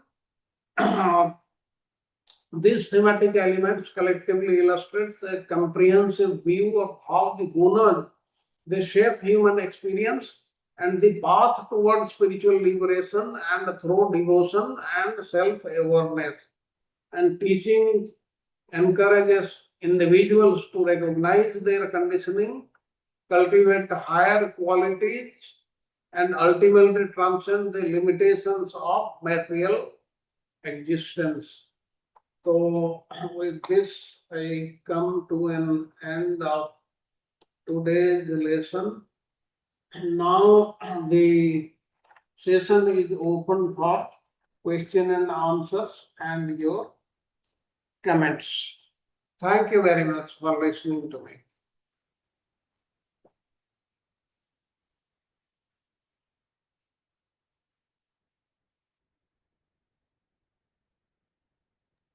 Hare Krishna, Prabhuji, Danut Pranam. It is so wonderful class, Prabhuji. Once we overcome with these three modes, it becomes Brahmabhut Avastha, Prabhuji. Yes. Okay, okay. Prabhuji. Then that sloka will apply. Brahmabhut Prasanatma na shochati na कांक्षति समसर्वेषु भूतेषु मद भक्ति लभते परा. परा भक्ति हमें प्राप्त हो सकती है. Yes, one will not expect anything because he has got everything. There is nothing more to expect. If one has achieved the Supreme Lord, he has achieved everything. There is nothing more for him to get. Yeah, but तो duality जो है वो समाप्त हो जाती है. सारी duality नहीं रहती है. Yes, yes. Duality that is in the mode of passion. Passion. Yes, Prabhuji. Yeah, but Prabhuji, Mataji's what she is asking, Brahma Bhuta stage, it can come for Gyanis also, it can come for Bhaktas also, right? Because it is not only the Gyanis who get out of this there, they also Brahma Bhuta Prasanatma, right? That also happens for them. Yes, yes. Yes, and Bhaktas are automatically. Bhaktas, there is no question. But so that differentiation we have to understand there.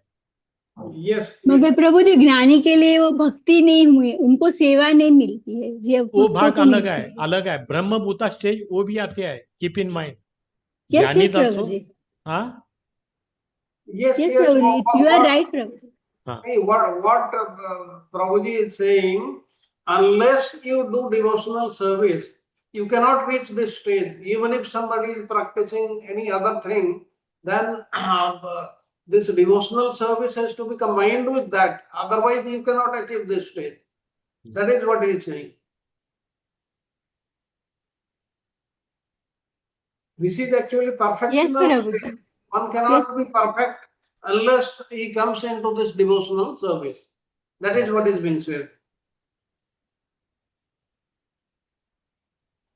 Prabhuji, what I understood that I'm in doubt going beyond this Sattva-guna, Rajoguna and Tamaguna is Shuddha Sattva. Is it that? Yes, yes. After this comes Shuddha Sattva. That is staying completely in Sattva-guna is Shuddha Sattva. What Sattva-guna we are talking of, Sattva, Raja and Tama, this is material Sattva-guna. One will transcend this material Sattva-guna and reach the transcendental Sattva-guna stage. That is what is the Brahma-bhuta stage. Brahmabhuta state is the Shuddha Sattva Guna. Yes. Thank you, Prabhuji. Prabhu, can you give an example of what is Shuddha Sattva Guna and how we can understand Sattva Guna, material Sattva Guna and Shuddha Sattva Guna? Any example, like practical example? Okay, you see, I don't know if we have ever seen anybody in Suddha Sattva stage, but what Prabhuji, in Bhagavatam it is mentioned, Vasudevji, always in a Shuddha Sattva. who? Vasudevji. Vasudeva, yeah, no, we cannot compare them as, with us because they are the the permanent associates of the Supreme Lord. They are are a always Nitya in Siddha. Suddha Sattva. They are Okay. always in Suddha Sattva Guna. There is no doubt about it. But Mataji is asking example of what is Suddha Sattva Guna. Now, Sattva Guna and Suddha Sattva Guna, they are different. That's what we are saying. Yes. In the Sattva Guna, say, what is an example of Sattva Guna? Say truthfulness or being satisfied. Okay, we take the example of being satisfied.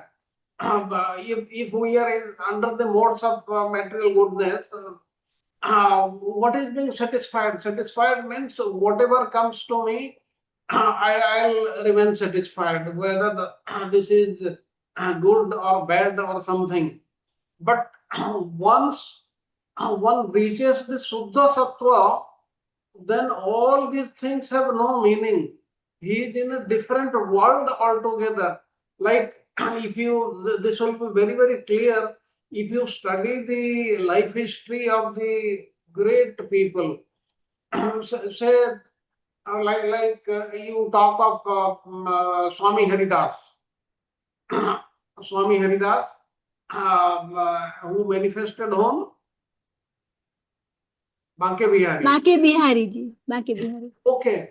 If you read his life history, you'll realize he was in which state. Those people, they don't see anything as we see. We look at in our surroundings. They only see the Supreme Lord only and nothing else. And there is no relationship with anybody except the Supreme Lord. And then you would think how the day-to-day material activities they were being carried out. They were being carried out by itself only, by the grace of the Supreme Lord. That is what is the difference between this Suddha Sattva and the material Sattva Guna.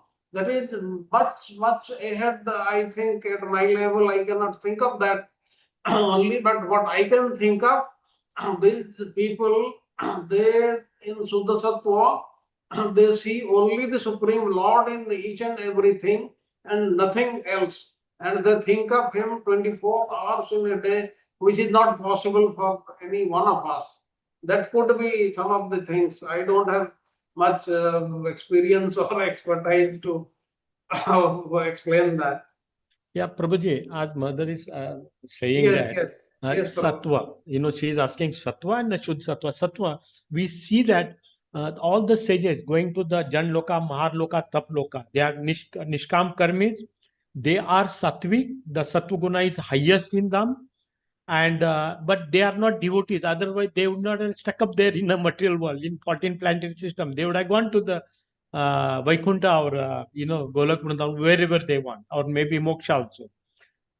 So those are the examples, right? All those they are Nishkam Karmis. They have they are always Sattvic, full of Sattva Guna. As you go higher above Swarga Loka, Mahar Loka, Jan Loka, Tap Loka, gradually the quality of Sattva is higher. That's what I also understand, Prabhuji. Is it not true? Yes, yes, like in very many places, it is given in the Srimad Bhagavatam that as soon as one is fully Krishna conscious, he is understood to be in the mode of pure goodness and in his original constitutional position, and this existence, state of existence, is called Suddha Sattva. That means it is transcendental to the material qualities. And since Suddha Sattva's existence is under the direct action of the internal potency of the Supreme Lord, in this state, the activities of material consciousness they stop altogether. For example, when iron is put into fire, it becomes warm, then it becomes red hot. And although it is iron, it acts like fire. Similarly, when copper is surcharged with electricity, its action as copper stops.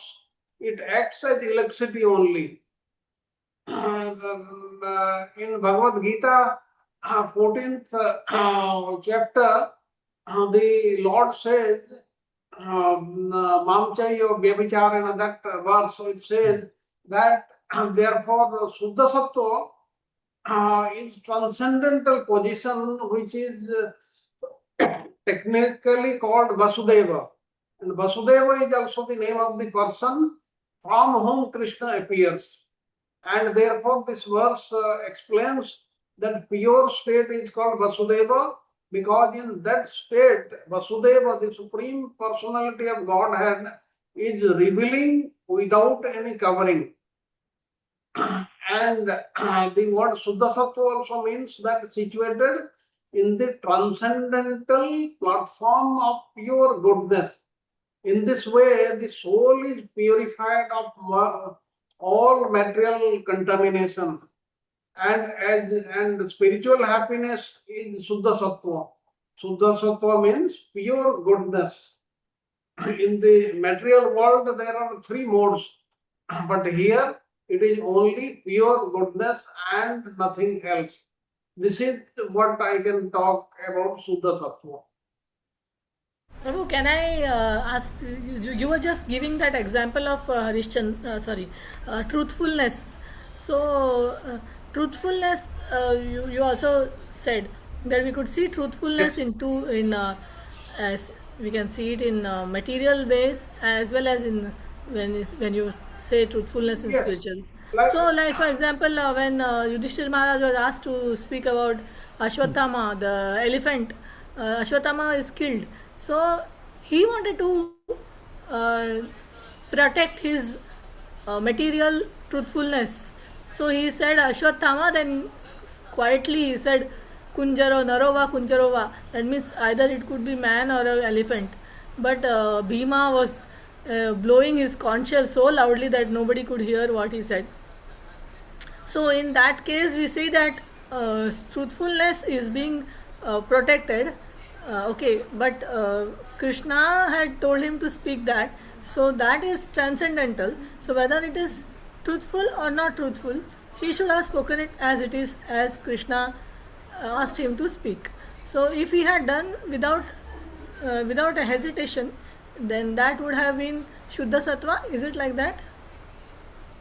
You see, this, say we are talking of truthfulness. Now, like a thing, like we have also learned, we have studied earlier, a thing is bad or good, that is because we are examining it from that lens. Now this truthfulness, what is truthfulness? Now the Supreme Lord has asked him to do something, and that is truthfulness. There is no doubt about it. Now he did something, that's why he had to incur the sin for that. Now in that state, say when we talk of truthfulness, it is totally unadulterated in that state. What does it mean? The Lord Krishna, he ordered Yudhishthira to say that the Ashwatthama is dead. Please declare this, because if you declare, then everybody will accept. But that was not so. then is it adharma? No, it is not adharma, because if what the Lord says, that is right. There are many other explanations also. We'll see. We have seen they killed so many people of the Pandava side by religious means and all that. But the point is, anything which is told by the Supreme Lord is dharma only. If he tells you kill somebody, that is right thing. If he says leave somebody, that is the right thing. Whatever he says is correct. And this we have to, this is what is transcendental goodness. This is at that stage. But in our material things, there are so many shades which come. Like, say, in the material world, suppose somebody is came running to you with a gun in his hand to kill somebody, and you saw that person going in so and so way, going toward the north, and this person asked you, where did he go? If you tell the right thing, then you are incurring a sin. If you tell the untruth, that is, no, he has gone toward the east only, then this chap runs toward east, and this chap has gone toward the north, he gets saved, and you do not incur any sin. But if you tell the truth, you incur sin. So there are so many conditions with which all the truthfulness or falsehood, they are governed. But in that state of Suddha Sattva, there is only one state and nothing else. That's what I can explain. Yeah, Prabhuji, the truthfulness, as I understand, it's a no duplicity. Okay, no duplicity. That means whatever you are telling, that is the truth. And second thing is absolute truth is the different. Right. So the words we have to separate out truthfulness and absolute truth. So these are total. So one you cannot use for one. So truthfulness is a no duplicity. As simple it can be there. Anything you are doing, there's no other motivation. Whatever is the fact, you are stating that fact. That in an absolute term that we understand in mundane word. This is what I understand, Prabhuji, on that. But other than that, how to use that truthfulness to incur sin or not sin, that you gave the example, right? So that is another thing. Like in the material world, when we understand what you are saying, truthfulness, suppose the argument is going on in a court of law. If somebody does not know anything, whatever he knows, he said that is the truth. But that is not the truth. Not That is not the whole thing. It has to be the whole thing. And there are so many qualifications in this. That's why nothing in this material world will be pure. But beyond this matter, everything is pure. प्रभु जी, ऐसा कहा जाता है सत्य हमेशा कड़वा होता है. Truth is always a bitter. तो ऐसा क्यों कहा जाता है Prabhu ji? The truth is bitter for whom? Not for the Brahma, one who is in the Brahmabhuta stage. He is not covered by in that definition. But kadwa hota hai jo what you are asking, that is because it is affecting us. Our self-interest is there. That's why it is not palatable. Like say, somebody kills, somebody sends a person to kill somebody else. Now, once that person is killed, this person who had sent, he is very, very happy. So, but that is not happiness. It is like that everything has to have a qualification in this material world. Whereas in the spiritual world, no such thing is there. Yes Prabhu ji. Prabhu ji, तो material सत्वगुण जो है उसमें रजोगुण और तमोगुण भी है, क्योंकि ये परमुटेशन कॉम्बिनेशंस में चल रहे हैं मटेरियल. मगर स्पिरिचुअल में जो रहता है वो ही गुण रहेगा, उसमें कोई एडल्ट्रेशन नहीं है. In the material world, even if we are saying sattva guna, But with that, the Raja Tamo, they are also mixed. It is not pure Sattva Guna also. Yes, But Prabhuji. what we are talking of Suddha Sattva, that is total Suddha Sattva only. There is no other guna existed. Yes, Raja, Tamo, right, Prabhuji? Raja Tamo, as it is there, they are not there. And it is Suddha Sattva only, nothing else. Yes, Prabhuji. So that means to think of how that the world would be where there is no Rajo and Tamo or their influence anywhere.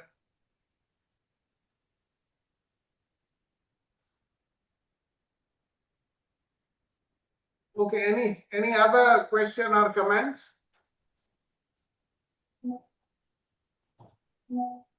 Yeah, There if nobody is has, a lot of time. yeah, Prabhuji, if nobody has, I have a couple of questions. Let everybody let's get opportunity. Let them finish. Then I'll resume. Yes, yes.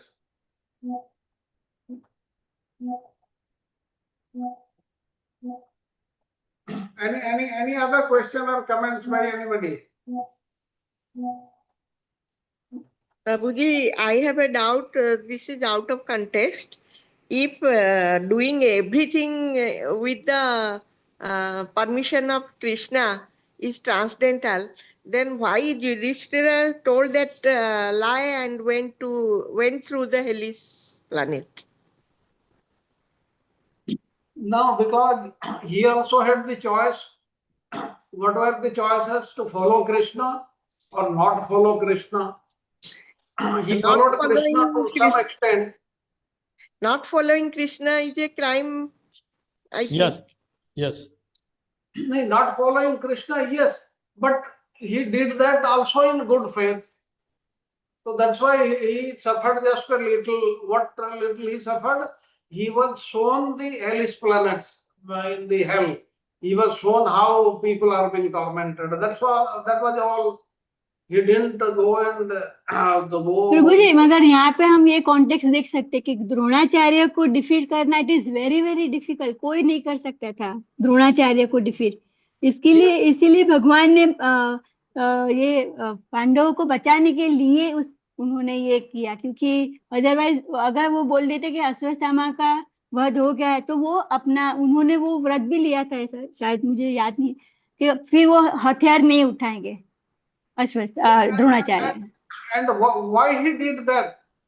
Because he is actually partial to his devotees, and Yes.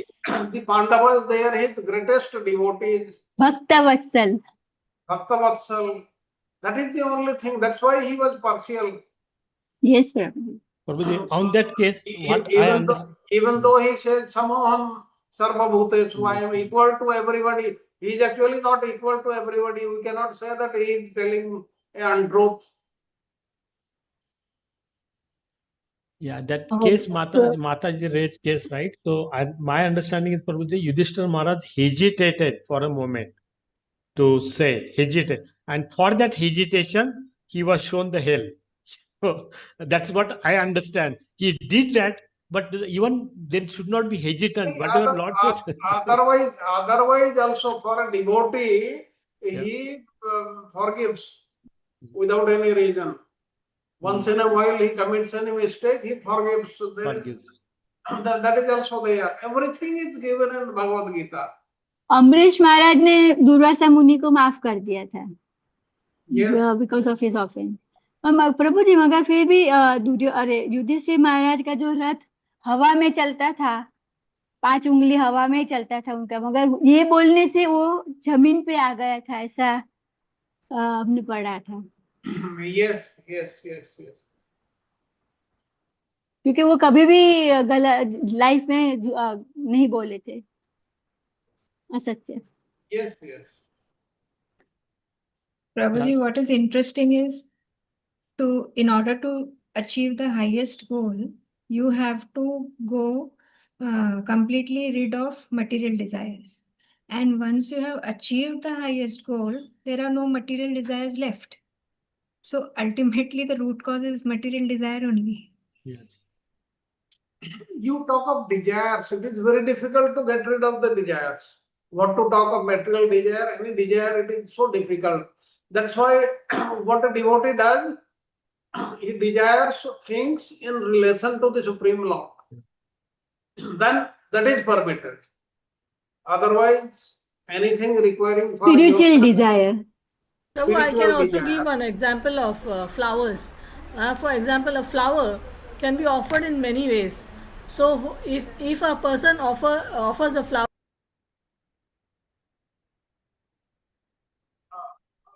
Mataji, not able to sorry, hear. when uh, when a person flowers, like if a person offers a flowers to a prostitute, then that becomes in the mood of tamoguna. If he offers to his wife or to his to in his own pleasure, like he wears it or whatever, then it becomes rajoguna. But when he offers the flowers to in whatever in his demigod worship or what, it becomes sattva guna. And then if he offers to the supreme lord, it becomes shuddha sattva. So is that how we can see the offering of the flowers? Actually, you see, Intention. Yeah. with what intention, with what state of mind we are doing that. Yeah. So if so the act of offering flowers to these four different, can we see the difference in the consciousness? So when you offer it to a prostitute, or offer it to your wife, or offer it to a demigod, or offer it to the supreme lord, so there is a difference in consciousness, no? So Yes, so then the final, when you offer it to the Supreme Lord with love and devotion, that becomes the supreme Shuddha Sattva offering, isn't it, Prabhu? That's how we can say. yes, but we are saying with love and devotion. How does that love comes? Love for the Lord, it doesn't come automatically for us. It No, will I'm come. just talking about the examples. I was asking you Yes, how the yes. example. What you said is very, very correct. There is no doubt. But there are other things also. Prabhuji, even Asura is doing the tapasya, मगर for the destruction of the world, because उनको power चाहिए और वो power से फिर वो सारा विश्व को खलास करना है उनको, तो वो तमोगुणी तपस्या कहलाएगी, है ना प्रभुजी? Yes, Yes. but if somebody is worshipping the Lord to establish dharma, then what it becomes? That is praised, that is liked by people. That is called रजोगुण, because Yeah, उनमें it इच्छा is तो another. है अभी तक. Yes, Yes yes. प्रभुजी. अगर कोई भी इच्छा नहीं है फिर भी करना है तो वो सत्वगुण कह सकते. Which thing? It depends on which thing to do. Yes Prabhuji. So, Guruji, I'll ask a couple of questions. So, how you see that wisdom and intelligence? Thank you so much. It's same. Can Go I- ahead, Prabhuji. Go ahead. Yeah, sorry, one question. Sorry, Prabhu. Archana Mataji made that wonderful example. And Prabhuji, very nice class. Thank you. So that offering of flower to the deities of Supreme Lord, but if while offering the mood is not fully sanctified, purified, still we know it is good, but we try to offer, but the full love still mature is not there. Will it still be Shuddha Sattva Guna or practicing Shuddha Sattva Guna? How will you? We are talking of one thing at a time, but all the other things to be taken into account, like you say, what is to be offered to the Supreme Lord, if it has been prepared as per the rules, if it has been sanctified. Yeah, it is all sanctified, whatever Lord says. Like the flower is a very good example. Yeah. So Yes. if I offer, then I offer to Gauranitai DT, then that is Shuddha Sattva Guna. Yes, maybe not Suddha Sattva, Sattva Guna. Yes. शुद्ध सत्व is Prabhu much जी उसमें higher. हमारे भावा भी देखना पड़ेगा, हमारा Bhav. भाव कैसा है. Oh, that is also okay. Got it. Yes Prabhu ji. Shuddha sattva, what we were talking, that is the Brahmabhuta stage. There is a much higher stage. Nice. Okay, got it, got it. Thank you, Prabhu. Sorry, Radha Vinay Prabhu, please go No, ahead. no, I think I'll take that example little forward, the same flower. When you offer to the Gaunita, right? And then we say that it is a mercy of the Lord, it's a prasad, and then we give everybody for a smell. So how is that question? It is the Shuddha Sattva. That's why we give that it's a Lord mercy. When you offer, He accepts it, and as that flower, the smell we give to everybody. So how it can be just Sattva? It has to be Shuddha Sattva, right? That's what we understand in the temple. Prepare bhoga. Yes, we are initial devotees. You prepare bhoga, offer to the Lord. Lord accepts that, and then that becomes a prasad or prasad. And So how do we know that the Lord has accepted? We just kept it we in have front of faith. Him. We have faith. It is not a dull matter, right? It's not a stone out that we have faith. We prepare. We offer it as I have been told by our acharyas, and then we accept as a prasad. You see, Shuddha Sattva means what? It is simple goodness, pure goodness, without any tinge of passion and ignorance. Now, what happens if somebody is offering that food offered to the Lord to others? One may have so many other things also in his or her mind. Prabhu, actually, we can see that Krishna only said, Patram Pushpam Phalam Toyam Yome Yes. Bhaktya Prayachati. So Krishna says, if with bhakti you offer to me, then I will accept. So that is important, no? Bhakti is important. So you have to offer with devotion. So once you offer with devotion, then Krishna accepts the flower, then give the offering. The Shuddha Sattva is for you, not for Krishna. Okay, okay. This verse is also very misunderstood because here bhakti is used 3 times in this verse. It means not only that if you offer leaf or water or anything to the Supreme Lord, that is not the thing. It is said bhaktya, with bhakti. Bhakti means what? That also we have to understand. If it is qualifying, it is fulfilling all the conditions, then only it becomes Shuddha Sattva. Yeah, Prabhuji, I'll take little forward because when you offer flower, we don't offer, we offer through a guru. We offer through that. So even I may not be there, but we offer through the guru. The flower reach to the right place, and as mother said, that it is offered in love because that is why through our love to Guru Maharaj much more through that it goes to the Lord. So it becomes a prasad for us, right? That mercy of the Lord, that flower. Yes, like say in Sri Sampradaya, what they do when you are approaching the Lord, you are not saying I am offering to you. The qualification of I is I am the disciple of so and so, who is a pure devotee of yours. That's why please accept. Correct. Now then what will happen? The Lord will say, okay, he is my pure devotee. That's why his the disciple is offering. I will accept. That is the thing. But we do the same thing in ISKCON also, right, mother? Yes, we do. We are supposed to do, but Correct. that will not be in our mind all the time. What you are saying is right. It has to be like when the food is offered, it is offered through the spiritual master. Yes. It is to be So sold. we don't have qualification. Our spiritual master definitely has. We believe he has a qualification, and through whom the Lord will accept. It will purify. That means we are just helping. Actual offering is being done by the spiritual master. Why?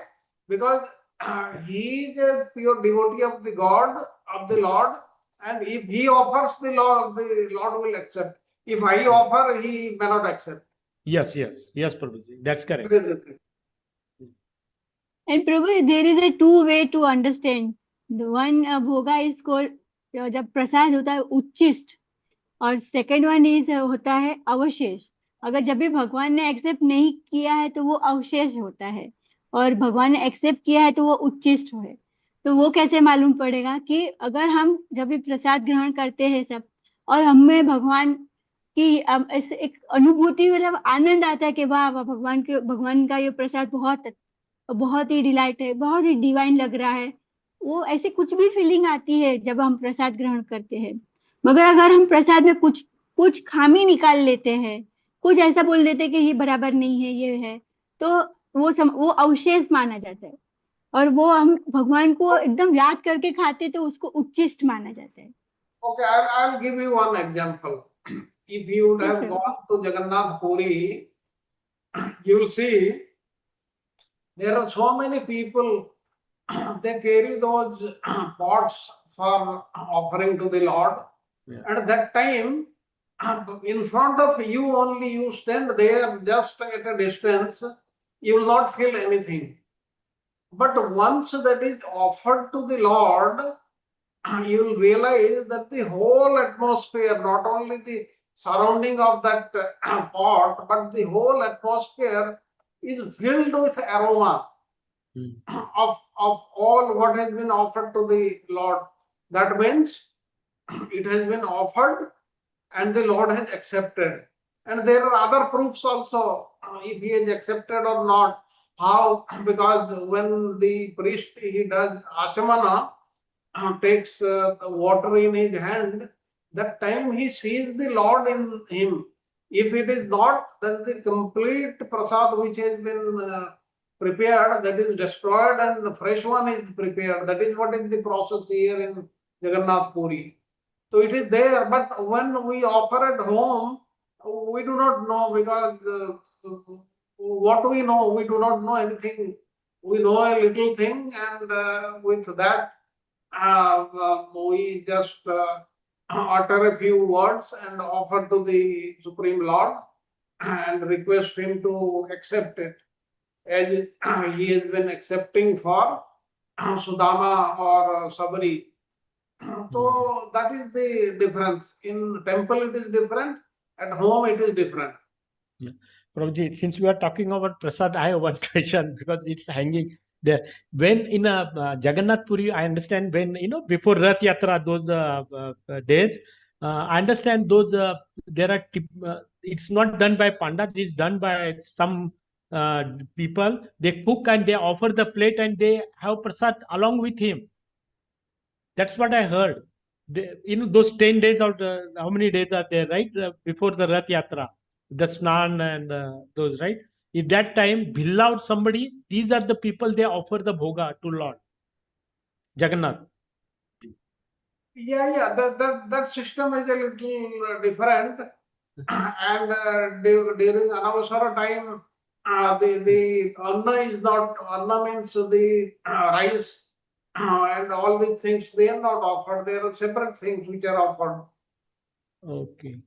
But I understand in the same plate, the Lord also takes it, and even those who offer it, they also take that. No. No? That is not permitted under any circumstances. Okay, maybe wrongly heard that. That's what it meant. In only those times. That's what this. Yeah. People make many stories, but Okay. that cannot happen. Okay. Yeah. True. Okay, Prabhuji, just couple of, then I'll go very simple. So wisdom and intelligence, like we talk about many times. So are they same, or if there is a difference, then how to see that? Wisdom and intelligence. Uh,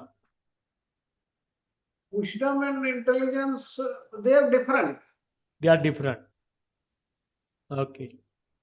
So intelligence comes with basically, which mode you are there, that with that justifies the intelligence, and wisdom, that means you use your discriminative power. That wisdom, that's called wisdom. Yes. But that discriminative power comes from intelligence or not?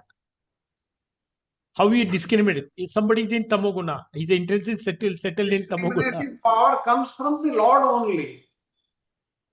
But intelligence, it is with us since time immemorial. Okay. Okay. And another was that I think there's one word I just initially mentioned, the vital air of the body influences the mind. How it influences? If your time, if, otherwise we'll take some other time. What? The vital air in the body influences the mind. Yeah, you mean vital air does not remain all the time. That time it does not influence, like when one lifts the body, vital air leaves. That time the intelligence is not, or mind, it is not affected. It remains as it is. Okay. No, okay. So maybe Prabhuji, I it is need. our prana shakti. Hmm. Vital air means our prana shakti. अगर प्राण शक्ति चली गई तो कुछ भी affect नहीं होगा ना. No, I think that somewhere it came there, right? Like a vital air was like an influence to the mind, right? How the mind is influenced. One of the influence, like modes are there. You know, there are two more item things were there. Along with that, there is a vital air also. Prabhuji, can we say that vital air is Paramatma? No. How can it be Paramatma? Vital air is not Paramatma. It is material. Material. Okay. That is where our soul is residing, right, Prabhuji? Soul is different, vital air is different. No, different, but it's a residing in that air, right? Those five airs are there, right? In those. Soul resides in the heart. Vital air is in the whole body. Okay. Okay, Prabhuji. Thank you. Okay, then we have come to the end of Pran today's. Shakti. Prabhuji, Pran Shakti, vital air, Pran Shakti. Yes. Okay, we can conclude today's class with the Nrsimha prayers. Yes, Prabhuji, I'll do that. Okay. Namaste Narasimhaya. Namaste Narasimhaya. Praladaladaine. Praladaladaine. Hiranyakasipupakhyaha. Silatankaranakhala. Ito nasinga parato nasinga. Yato yami tato nasinga. Mahi nasinga hrudaye nasinga.